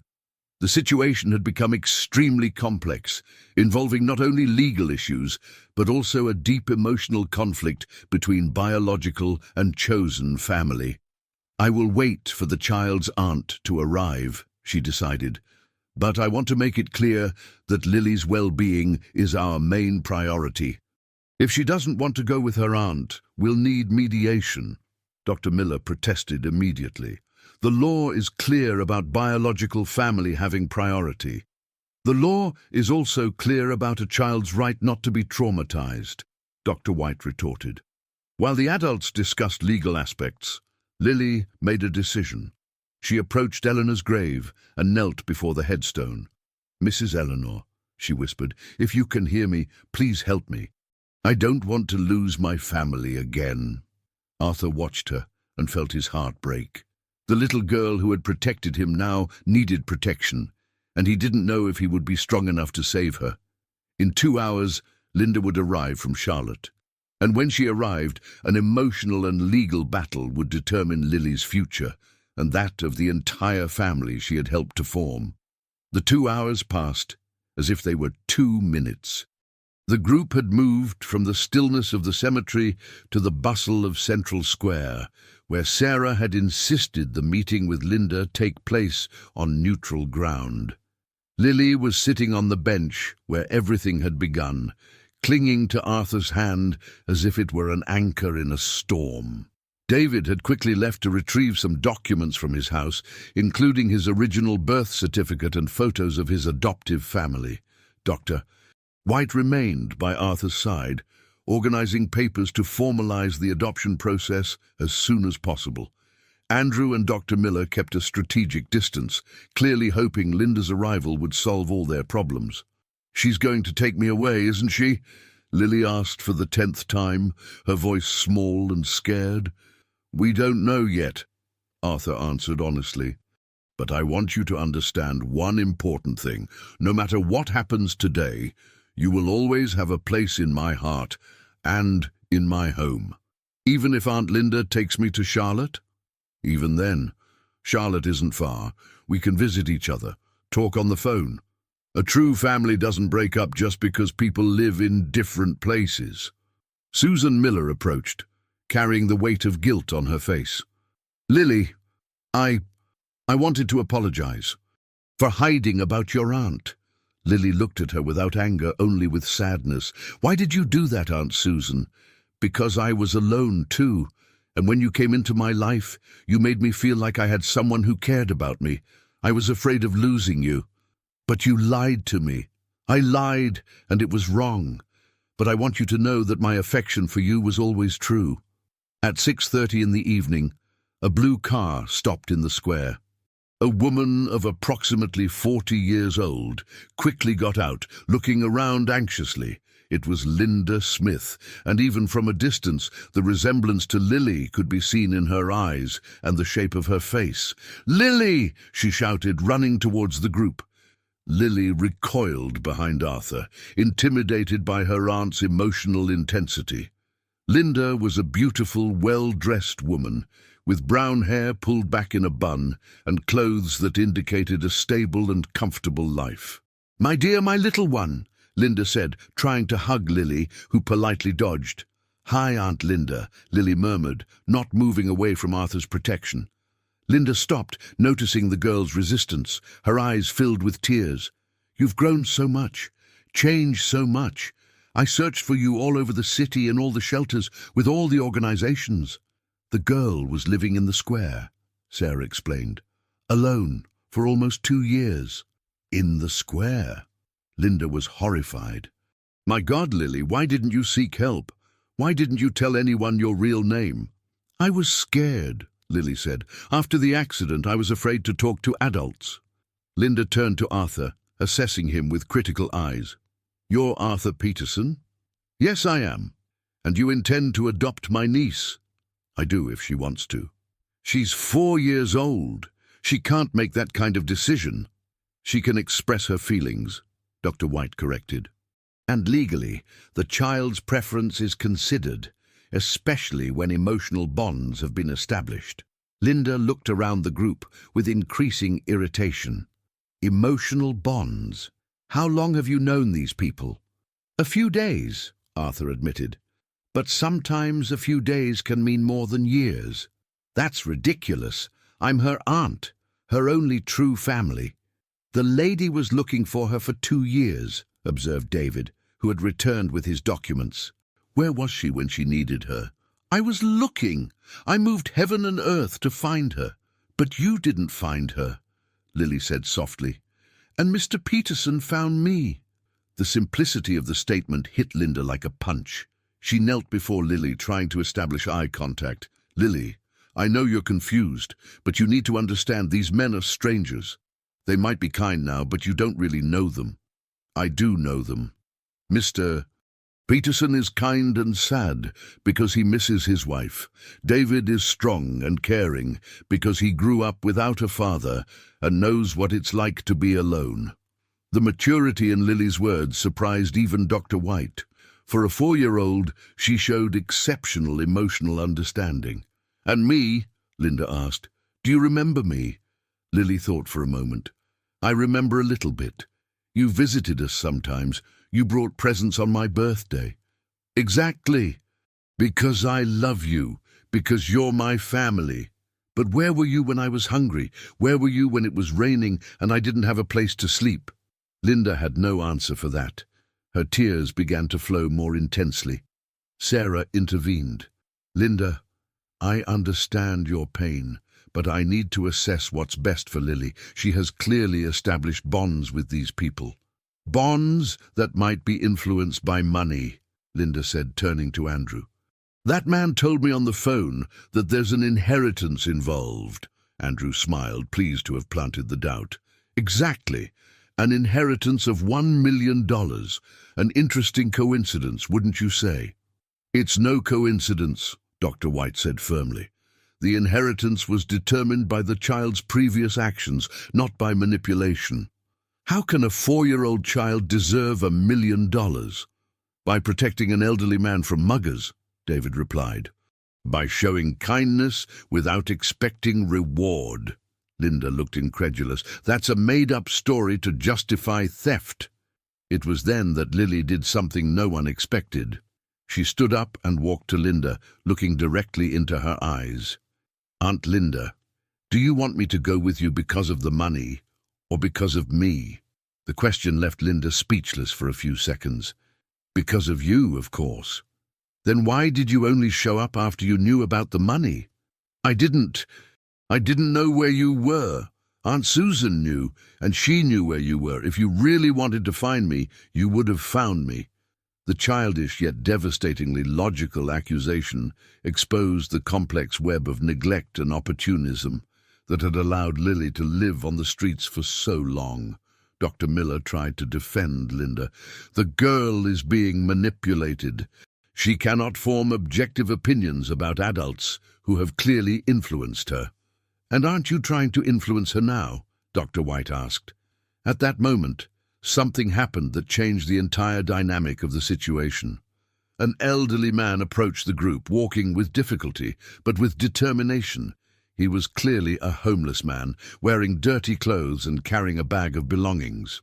Excuse me, he said, stopping in front of Lily. Aren't you the little girl who used to sleep under the drugstore awning? Lily recognized him immediately. Hey, Joe, how are you? Good, my child, very good. I came here because I heard someone wants to take you away.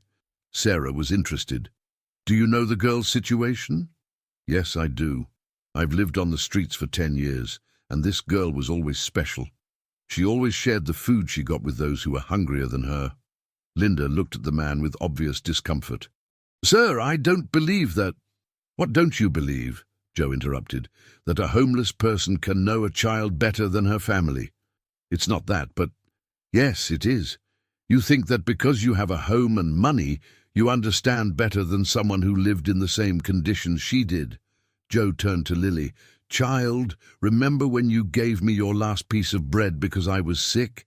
Yes, I remember. And remember when you stayed up all night taking care of Ms. Rose when she had a fever? Ms. Rose was very sick. Who is Ms. Rose? Sarah asked. A lady who also lived on the streets, Joe explained. Lily took care of her until she got better. A 4-year-old child taking care of an adult. Linda was visibly shaken by these revelations. Lily, you went through all this alone. I wasn't alone. I had Joe, Ms. Rose, other friends. But you didn't have a home, a bed, guaranteed food. No, I didn't.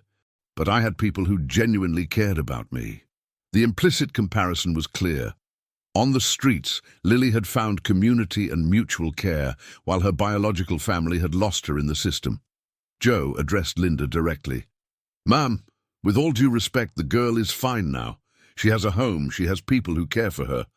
Why do you want to take her away from that? Because I'm her family. Family is who cares, not who shares blood. The simple wisdom of the homeless man echoed through the square, creating a reflective silence. Sarah made a decision. I need some time to evaluate this entire situation. It's too complex to be resolved today. How much time? Linda asked. 1 week. I'll make home visits, separate interviews with everyone involved, and conversations with Lily away from all of your pressure. And where will the girl stay during this week? Dr. Miller asked. With whoever she feels safest, Sarah replied, looking directly at Lily. Where do you want to stay? Lily didn't hesitate. With Mr. Peterson and David. That's biased? Andrew protested. That's prioritizing the emotional well-being of the child, Sarah corrected. She will stay with them, but there will be daily supervisory visits. Linda began to cry.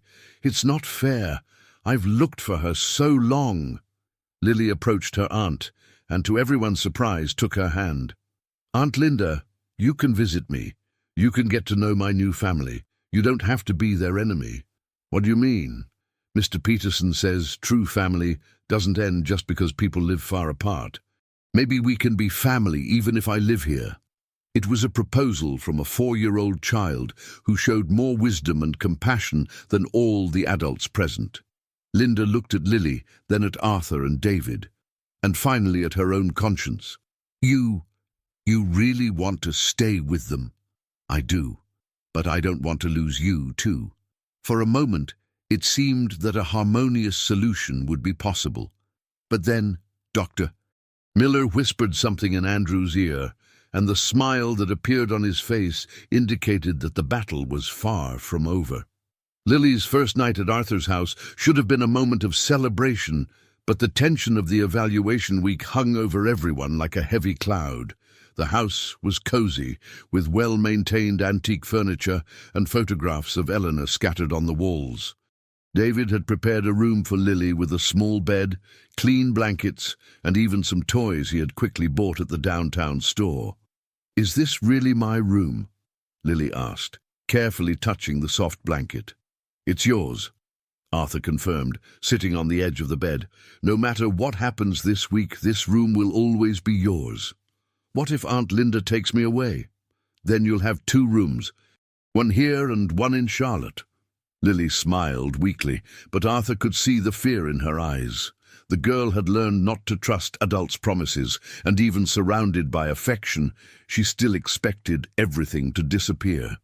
During the night, Arthur was awakened by soft sobs coming from Lily's room. He got up and found the girl curled up under the blankets, crying silently. "What's wrong, my dear?" "I had a nightmare. I dreamed I woke up and everyone was gone." Arthur felt his heart clench. Lily's intuition about what was happening was disturbing. "It's just a dream. We'll have breakfast together." David came downstairs wearing his only formal attire, an old black suit he had bought for his adoptive mother's funeral. He was visibly nervous, repeatedly running a hand through his hair. "What time do we need to be at the courthouse?" he asked. 10 o'clock, Arthur replied. "Doctor, White said he'd arrive early to brief us." "And me?" Lily asked. "Am I coming?" The 2 men exchanged glances. It was a question that had tormented them since the day before. Taking Lily to court meant exposing her to a hostile environment, but leaving her at home would mean making decisions about her future without her present. "You'll stay with Mrs. Wilson," Arthur decided. "She promised to bake cookies with you." "But I want to be with you." "I know, my dear. But sometimes adults need to resolve unpleasant matters in places that aren't suitable for children." At 9 in the morning, they left Lily at the neighbor's house. The girl hugged each of them with extra force, as if sensing it might be the last time. "Will you come back for me?" she asked. "We will," David promised, though his voice didn't sound very convincing. The Springfield County Courthouse was busy for a Saturday. Dr. White was waiting for them at the entrance, carrying 2 bulky folders. "How are you feeling?" he asked. "Terrified," David admitted. "That's natural, but we have a solid defense. The important thing is to remain calm and show the judge that you are a real family." When they entered the courtroom, they found Linda, Dr. Miller, Andrew, and a man they didn't know, apparently another lawyer Andrew had hired. "A lot of heavy artillery for a 4-year-old, Dr. White murmured. Judge Robert Davis was a middle-aged man, serious in appearance but not hostile. He examined the cases on his desk before commencing the hearing. "We are here to determine what is best for the minor Lily Smith, considering the exceptional circumstances of the case. Dr. Miller, state your argument." Dr. Miller stood up with confidence. "Your Honor, we are facing a clear case of undue influence over a vulnerable child. The petitioner, Arthur Peterson, 67 years old, suffering from early-onset Alzheimer's, intends to adopt a girl who coincidentally benefited from an inheritance of $1 million. He paused for effect.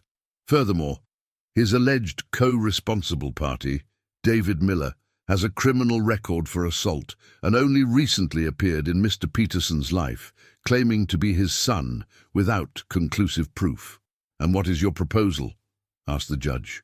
"That the minor be immediately placed in the care of her biological aunt, Linda Smith, a teacher with a stable income and no criminal record."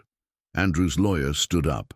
"Your Honor, I would like to add that my client, Andrew Peterson, Mr. Peterson's legitimate nephew, disputes the elderly man's mental capacity to make important decisions, including adoption and inheritance distribution."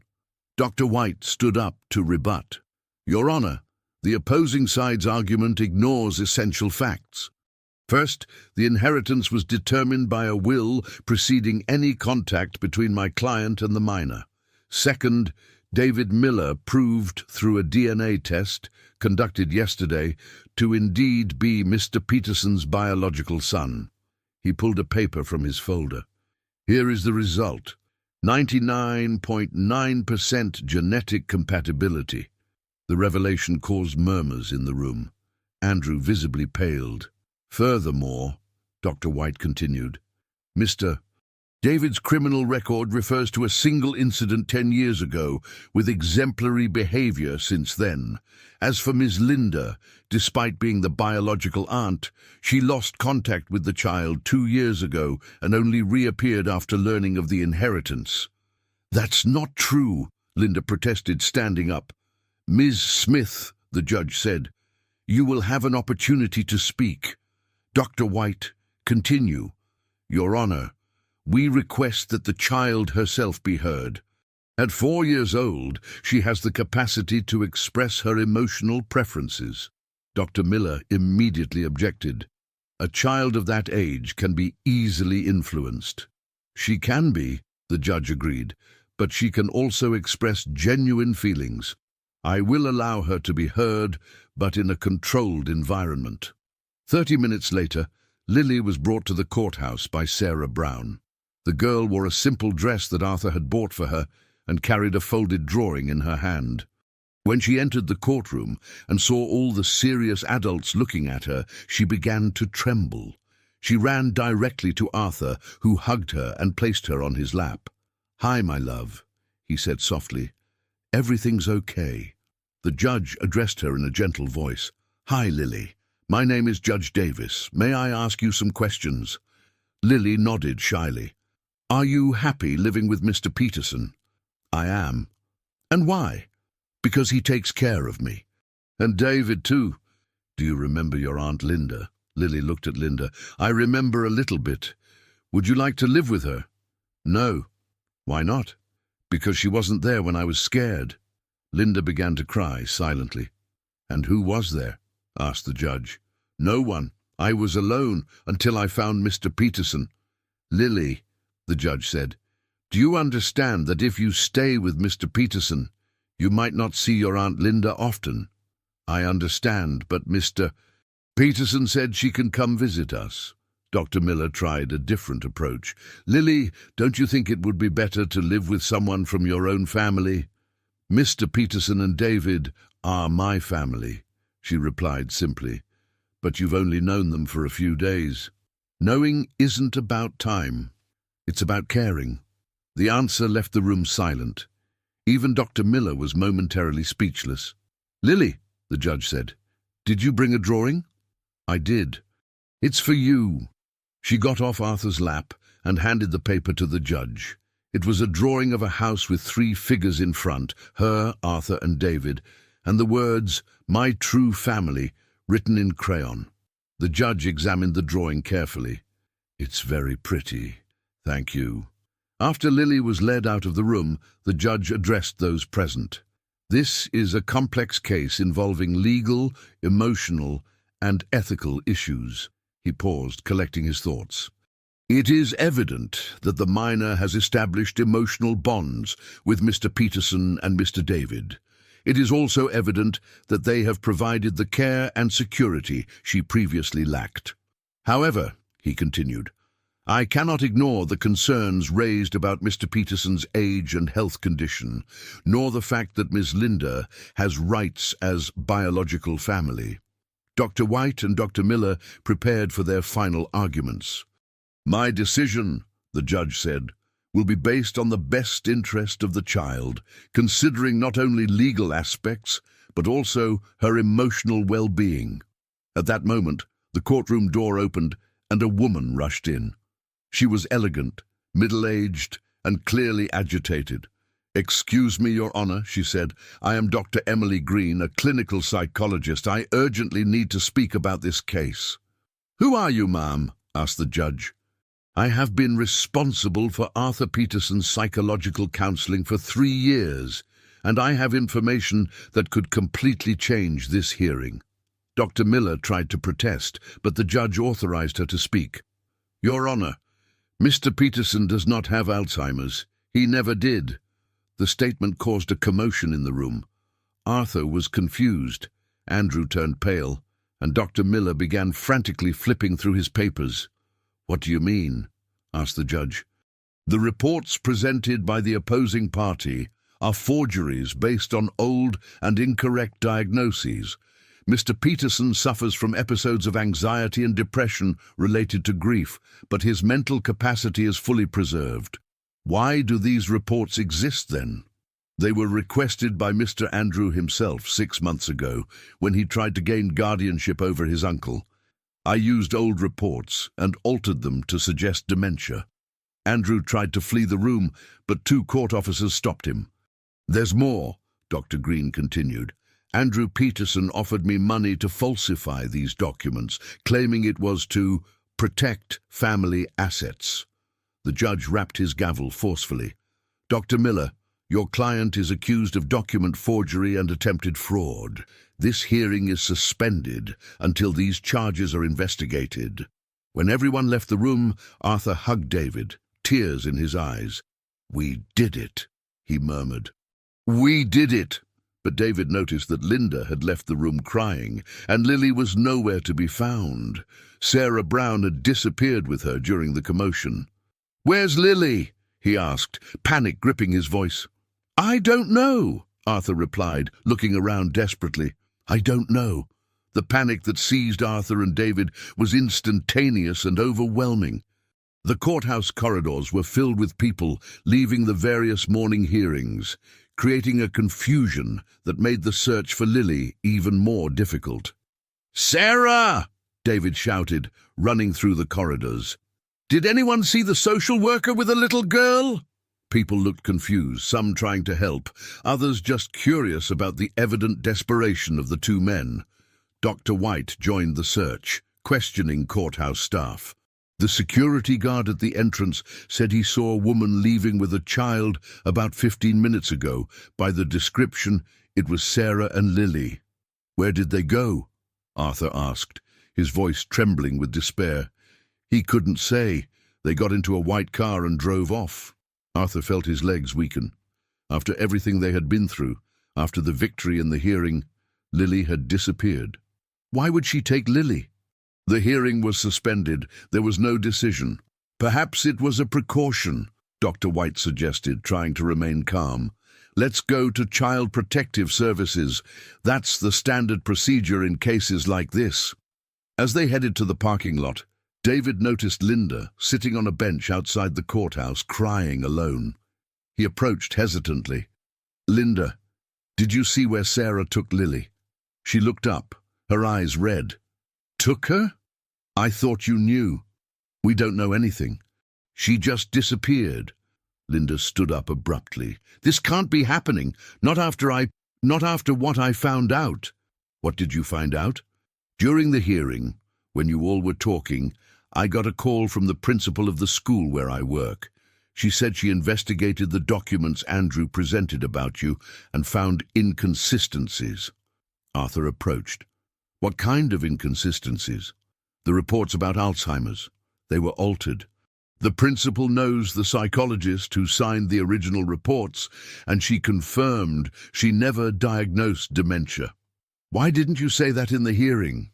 "Because," Linda hesitated, clearly ashamed, "because I wanted to believe that you were unfit to care for Lily. I wanted a reason to take her with me." The confession left the 3 men silent for a moment. "But when I saw how she reacted in the hearing," Linda continued, "when I heard her say that you are her family, I realized I was being selfish." "Linda," Arthur said gently, "we understand your love for Lily, but now we need to find her. I'll help you. I'll do everything I can to bring her back." The group went to Child Protective Services, but when they arrived, they found the building closed. A notice on the door stated that staff were at an emergency meeting at the courthouse. "What emergency meeting?" Dr. White murmured. "We just left there." David felt a shiver. Something is very wrong. They returned to the courthouse, but the corridors were now empty. In the administrative section, they found only one employee organizing papers. "Excuse me," Dr. White said. "We're looking for the social worker Sarah Brown. She left here with the child an hour ago." "Sarah Brown?" The employee frowned. "I don't know any Sarah Brown at Child Protective Services." Arthur's blood ran cold. "What do you mean, you don't know her?" "I've worked here for 15 years. I know all the social workers in the region. There is no Sarah Brown." Dr. White immediately pulled out his phone. "I'm calling Central Child Protective Services." While he was on the phone, David tried to process what they were discovering. If Sarah wasn't really a social worker, who was she? And why had she taken Lily? "Confirmed," Dr. White said, hanging up the phone. "There's no record of any Sarah Brown in the system. The social worker responsible for Lily's case is named Maria Costa, and she's been on medical leave for a week." "So who is the woman who impersonated Sarah?" Linda asked, alarmed. At that moment, Arthur's cell phone rang. It was an unknown number. "Hello? Mr. Peterson? This is Sarah." The voice was different, colder. "Where is Lily? Who are you?" "Calm down, Mr. Peterson. Lily is safe with me." For now. What do you want?" "What I always wanted. The inheritance money." Arthur signaled for the others to come closer. "What money?" "Lily is a child. A child who inherited $1 million, money that can be transferred through her legal guardian." "I'm not her legal guardian." "Not yet, but you will be. And when you are, you'll transfer the money to an account I'll indicate." "Never." "Then you'll never see Lily again." The call ended. Arthur stood motionless, the phone trembling in his hand. "She kidnapped Lily because of the inheritance," he said, his voice hoarse. Dr. White was already calling the police. "I'm reporting the kidnapping right now." "Wait," David said. "If we involve the police now, she might harm Lily. And if we don't, she might harm her anyway," Linda retorted. As they argued, Arthur's phone rang again. This time, it was a text message with a photo. Lily was sitting in a chair, apparently unharmed, but with a frightened expression. The message read, "She's fine. For now, wait for instructions." "We need to find out who this woman is," David said. "Someone who knew about the case, about the inheritance, about the details of the situation." "And who had access to Child Protective Services information," Dr. White added. Linda suddenly went pale. "I know who it is." Everyone turned to her. "It's Laura Davis. She works at Dr. Miller's office." "How do you know?" "Because she was the one who called me the first time, when Andrew found out about Lily. She said she was a social worker, and that she was worried about the girl's situation." Dr. White immediately pulled out his phone. "I'll check if Dr. Miller has an employee with that name." While he investigated, David began to piece things together. She planned everything from the start. She impersonated a social worker to gain access to the case, manipulated information to appear official. "But why would she do that?" Arthur asked. "For the money," Linda answered bitterly. $1 million is worth any crime to some people." Dr. White returned with information. "Laura Davis really works for Dr. Miller, but he said she hasn't shown up for work in the last 3 days." Arthur's phone rang again. This time it was a video call. When he answered, he could see Lily sitting in an unknown room, clearly scared but apparently unharmed. "Hi, Mr. Peterson," Lily said, her voice small. "The lady said it's a game, but I want to go home." "I know, my dear. We'll come get you." Laura appeared on the screen. She was a woman of approximately 35, blonde, with a cold expression. "Mr. Peterson, here are my conditions. You have 12 hours to get legal guardianship of Lily and transfer the inheritance to the account I'll send you." "That's impossible. I can't get legal guardianship in 12 hours. "Then improvise. Use your influence, your contacts. Dr. White certainly knows judges who can expedite the process." "I'm not giving money to a criminal." "Then you won't see Lily again." The call ended. Arthur leaned against the wall, feeling the weight of all his years. "We'll do it," David said, placing a hand on his father's shoulder. "We'll find a way to bring our little girl back." "How?" "She's right. It's impossible to get legal guardianship in 12 hours. Dr. White was thoughtful. "Maybe it's not impossible. If we can prove she kidnapped Lily, the judge might grant an emergency guardianship to protect the child." "We need evidence," Linda said, "and we need to find where she's hiding Lily." "I have an idea," David said. "Laura worked for Dr. Miller. She must know his schemes. She must have information he wouldn't want exposed." "What are you suggesting?" "That we offer a trade. Not money. Information." Arthur looked at David with renewed hope. "What kind of information?" "Andrew confessed at the hearing that he bribed Dr. Green to falsify reports. If Laura works for Dr. Miller, she must know about other schemes. We can threaten to expose everything if she doesn't return Lily." "It's risky," Dr. White said. "If she feels cornered, she might harm the girl." "And if we don't do anything, she'll harm her anyway," Linda retorted. At that moment, Arthur's phone received a message with GPS coordinates and a time.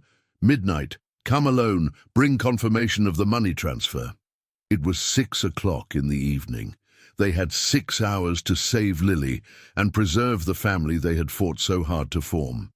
"I'm not going alone," Arthur decided. "We're all going as a family." "It could be dangerous," Dr. White warned. "Lily faced danger to protect me," Arthur replied. "Now it's my turn to face danger to protect her." As the sun set over Springfield, 4 adults, united by the love for a child, began to plan a rescue operation that would determine whether their family would survive its greatest crisis of all. The 6 hours passed like a whirlwind of preparations and emotions. The group had gathered at Arthur's house to plan Lily's rescue, transforming the living room into a makeshift operations center. City maps were spread across the table, along with documents, phones, and a copy of the coordinates Laura had sent.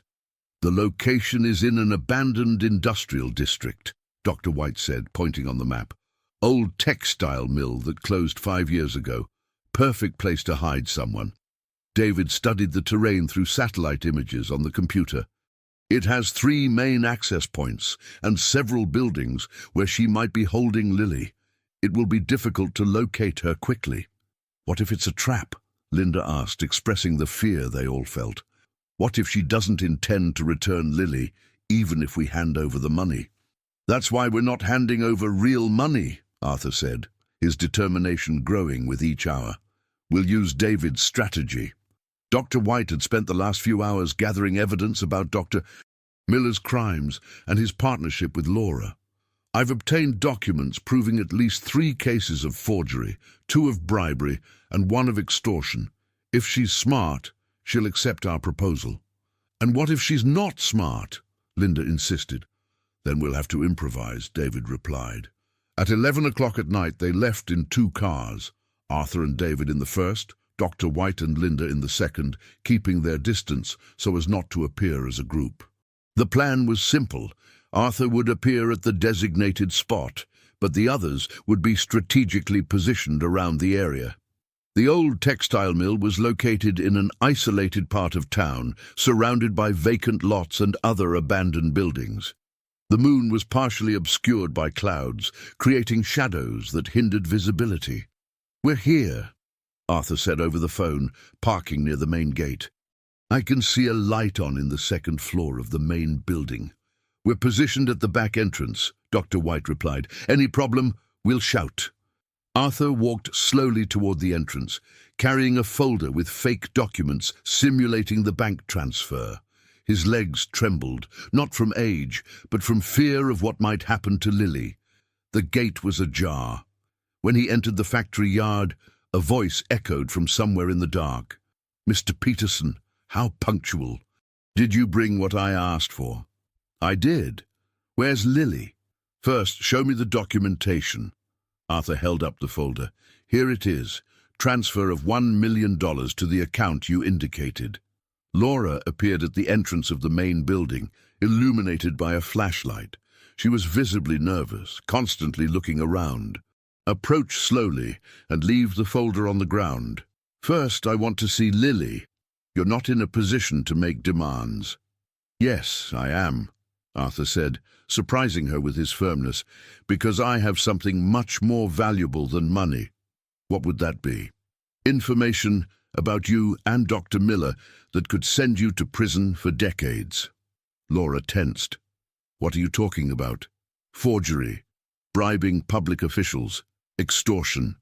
I have proof of everything. That won't stick. I'm just an employee who had access to privileged information, who impersonated a state agent, who kidnapped a child. You are much more compromised than you think. Dr. White and Linda had managed to approach from the back and could now hear the conversation. Through a broken window, Dr. White glimpsed Lily tied to a chair on the second floor. She's upstairs, he whispered to Linda. She seems okay, but she's tied. Laura, Arthur shouted. My proposal is simple. Return Lily and we won't disclose the evidence we have against you. And you'll let me escape? We'll let you disappear. But if anything happens to Lily or to me, that information will automatically go to the police and the press. There was a long silence. Laura was clearly calculating her options. How do I know you won't turn me in even if I return the girl? Because we don't want revenge. We want our family back. It was at that moment that something unexpected happened. A small figure appeared in the second-floor window. It was Lily, who had managed to untie herself. Mr. Peterson, she shouted, I'm up here. Laura turned sharply to the building. How did she get loose? Lily had disappeared from the window, but seconds later they heard the sound of footsteps running inside the building. Damn it! Laura growled, running into the factory. Arthur followed her, shouting, Lily, stay where you are, I'm coming up.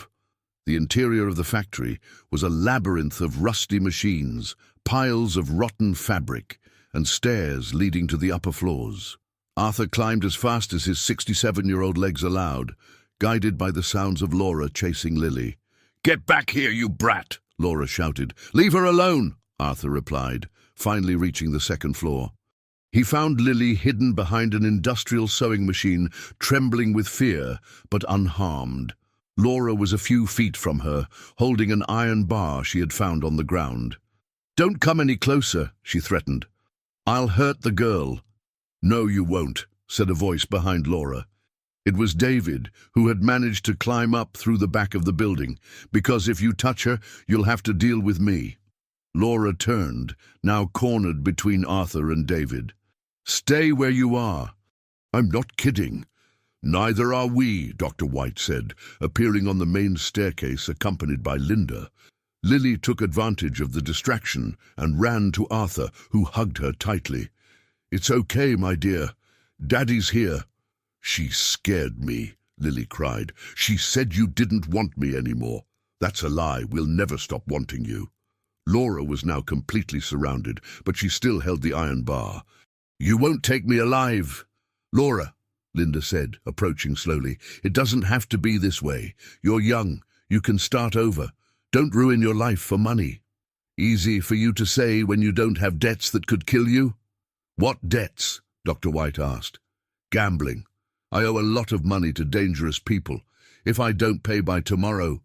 So you stole from a child to pay gambling debts? David said indignantly. I had no choice. There's always a choice, Arthur said. I can help you pay off your debts, but without kidnapping children. Laura looked at him with disbelief. Why would you do that? Because I understand desperation, and because I believe people can change. Even after what I did to Lily. Even then. Slowly, Laura lowered the iron bar. Would you really do that? Help me after everything? I would, on one condition. What condition? That you confess everything about Dr. Miller's schemes. That you help ensure he can never harm other families again. Laura began to cry. He forced me to do this. He said if I didn't get the inheritance money, he'd fire me and tell everyone about my gambling problems. Now I understand, Dr. White said. Miller was using your vulnerabilities to force you to commit crimes. Laura, Arthur said. "You have a chance to do the right thing, to help protect other children like Lily." She nodded slowly. "I'll confess everything. I have recordings of conversations with Miller, documents that prove his schemes." "And your debts?" Linda asked. "I'll pay them," Arthur said without hesitation. "It's a small price to pay to get my family back." Lily looked at Arthur with adoration. "You're the kindest daddy in the world." "And you're the bravest daughter," he replied, kissing her forehead. As they left the abandoned factory, Laura walking voluntarily with them to turn herself into the authorities, David put his arm around Arthur. "Dad, you saved all of us today. Lily, Laura, and even other families Miller could have harmed." "I didn't save anyone alone. We did this together, as a family." Linda approached Lily. "Little one, can I ask you a question?" "You can. Do you forgive me for trying to separate you from your family?" Lily thought for a moment. "I forgive you. But now you can be a visiting aunt, not an aunt who wants to take me away." "I accept that role," Linda said, smiling through her tears. When they reached the cars, Dr. White called the police, reporting the situation and informing them that they had a suspect willing to cooperate with the investigation. "And now?" David asked. "Now we go home," Arthur said. "Our family needs rest." "Our family," Lily repeated, liking the sound of the words. "Me too," Arthur agreed. "Me too." As they drove back to Springfield, Lily fell asleep in the back seat, finally safe in the arms of her family. But there was still a surprise waiting for them at home. A surprise that would make their victory even sweeter and their family even more complete. 6 months after the events at the abandoned factory, Arthur's house had completely transformed. What was once a silent and melancholic residence, inhabited only by Eleanor's memories, now pulsated with life and laughter. The garden was in bloom, the windows always open to let in light and fresh air, and the sounds of a happy family echoed through every room. Lily, now 5 years old, ran through the backyard chasing butterflies, while David finished installing a swing on the mango tree she had asked for. Her hair was long and shiny, tied in 2 braids that Arthur had learned to do by watching videos online. She wore a light blue dress with small embroidered flowers, a gift from Linda, who had become a constant and welcome presence in their lives. "Daddy!" Lily shouted, running to hug Arthur, who had just arrived from the bakery with fresh bread for breakfast. "Look what David made for me." "The swing is beautiful," Arthur said, admiring his son's work. "But first let's have breakfast. Then you can play." The kitchen table was set for 4. Linda had spent the night there, as she did twice a week since they had established a routine of living together. She had moved to Springfield 2 months ago, securing a transfer to a local school, and now lived in a small apartment near Arthur's house. "Good morning, family," she said, entering the kitchen with a tray of sliced fruit. "Did you sleep well, little one?" "I did. I dreamed we were birds flying together over the city," Lily replied, climbing into her special chair. "What a beautiful dream," David said, sitting at the table. "And where did we fly?" "To all the places where people needed help, just like you did for me." The girl's simple but profound comment touched everyone present. Arthur poured coffee for the adults and chocolate milk for Lily, emotionally observing the domestic scene that a year ago seemed impossible. "Daddy," Lily said, "can I tell you something important?" "You can, my dear. Yesterday at school the teacher asked about our family for a project, and I said I have the best daddy in the world, the best brother in the world, and the best aunt in the world." "And what else did you say?" Linda asked, curious. "That family isn't just about who's born together. It's about who chooses to stay together." Arthur felt tears well up in his eyes. At 5 years old, Lily had already understood something that many adults take decades to grasp. After breakfast, while Lily played on the new swing, David brought a letter that had arrived by mail. "It's from Dr. White," he said, handing the envelope to Arthur. Arthur read the letter in silence, his face gradually lighting up.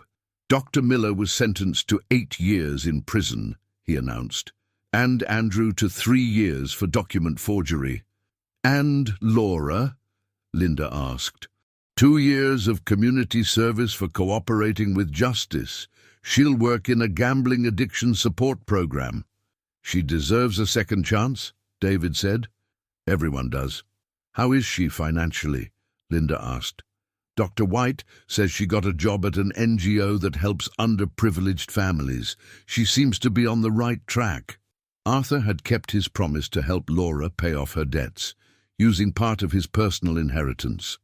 The decision had caused some controversy at the time, but he stood firm on his position that true forgiveness included concrete actions. There's more news in the letter, Arthur continued. The court has officially finalized my adoption of Lily and the legal recognition of David as my son. Does that mean we're officially a family? Lily asked, who had approached to listen to the conversation. It means we're officially a family, Arthur confirmed, picking her up. And my inheritance? She asked with innocent curiosity. It's kept in a special account for when you grow up, for your education, for your future. But you don't need to worry about that now. I don't want money now, Lily said. I want you. And you have us forever, David assured, joining the family hug. Linda watched the scene with a serene smile.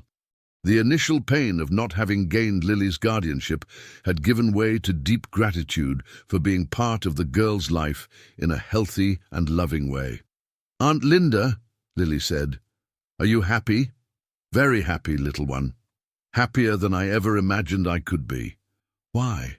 Because I learned that sometimes losing what we want gives us something much better than we expected. That afternoon they received an unexpected visit. Joe, the homeless man who had testified in favor of Lily months ago, appeared at the house gate. He was visibly cleaner and better dressed. Joe, Lily exclaimed, running to hug him. How are you? Good, my child, very good. I came to say thank you. Thank you for what? Arthur asked. Do you remember saying you were going to create a fund to help needy people? Yes, I remember. Well, that fund helped me get treatment for alcoholism and a job with the city. Today, I have a rented room and a decent life. Arthur smiled. I'm very happy for you, Joe. You deserve it. And more people are being helped. Ms. Rose got a place in a municipal nursing home. The people from the square have a place to shower and eat meals. Eleanor's money is doing exactly what she would have wanted, Arthur said, looking at his wife's grave through the window that overlooked the cemetery. Joe, Lily said, do you want to stay for dinner? I can't today, little one. I have to work, but I promise I'll come back on Sunday. Do you really promise? I promise. You taught me that promises are important. After Joe left, the family gathered in the living room for their favorite afternoon activity, Arthur telling stories of his life with Eleanor and Lily drawing the characters he described. Tell the story of when Eleanor planted the garden, Lily asked, already preparing her crayons. Eleanor always said that gardens are like families, Arthur began. They need care, patience, and most importantly, they need love to flourish. And what was her favorite flower? Lily asked, as she always did. Yellow roses. She said they were cheerful, like the sun. Lily drew a huge yellow rose in the center of the paper, then added 4 figures around it. Her, Arthur, David, and Linda. There, she said, showing the drawing. Our family as a garden. It's perfect, Linda said, emotional. When it was time for bed, Arthur walked Lily to her room, as he did every night. She had insisted on keeping the drawing she had made of Eleanor's grave on the wall, along with all the other artwork she created. Daddy, she said, already in bed, can I ask you an important question? You always can. Do you think Eleanor likes me? I'm sure she does. You're exactly the kind of person she would have loved to meet. How do you know? Because she always told me she would recognize a good soul by acts of kindness. And you have a very good soul, Lily. And you do too, Daddy. I learned to be better with you and David. You both taught me that it's never too late to start over. After saying goodnight to Lily, Arthur went downstairs to find David and Linda talking on the porch. What are you talking about? He asked. sitting in the rocking chair that had been Eleanor's. "About how life can change quickly," David said. "A year ago, I was a lonely groundskeeper who dreamed of meeting his father. Today, I'm a son, an older brother, and part of a family. And I was a desperate aunt who almost destroyed a child's happiness out of selfishness," Linda added. "Today, I'm an aunt by choice, not by obligation. And I was a bitter widower living in the past," Arthur said. "Today, I'm a father again, and for the first time in years, I have hope for the future." "Lily saved all of us," David observed. "No," Arthur corrected. "We saved each other. That's what families do." That night, for the first time since Eleanor's passing, Arthur slept deeply, without nightmares or regrets. In the next room, Lily dreamed she was flying like a free bird over fields of flowers, carrying on her small wings all the love she had found. The next morning, Lily woke up with a plan. She wanted to visit Eleanor's grave to officially introduce her new family. Arthur, David, and Linda accompanied her to the cemetery, carrying fresh flowers from the garden. "Hi, Eleanor," Lily said, kneeling before the headstone, as she had seen Arthur do so many times. "I'm Lily. I'm Mr. Peterson's daughter now." She carefully placed the flowers at the base of the grave. "I want you to know that we take good care of him, and he takes good care of us too." Arthur knelt beside her. "Eleanor, my love, I want you to meet our family. David, the son I thought I had lost forever. Linda, who learned that true love sometimes means letting go. And Lily, the brave little girl who taught us that family is who we choose to love." "Eleanor," David said, "thank you for loving my father so much that you prepared him to love again. And thank you for leaving such wise instructions on how to use love to heal wounds," Linda added. Lily was silent for a moment, then said, "Eleanor, I promise to take care of our family as you would.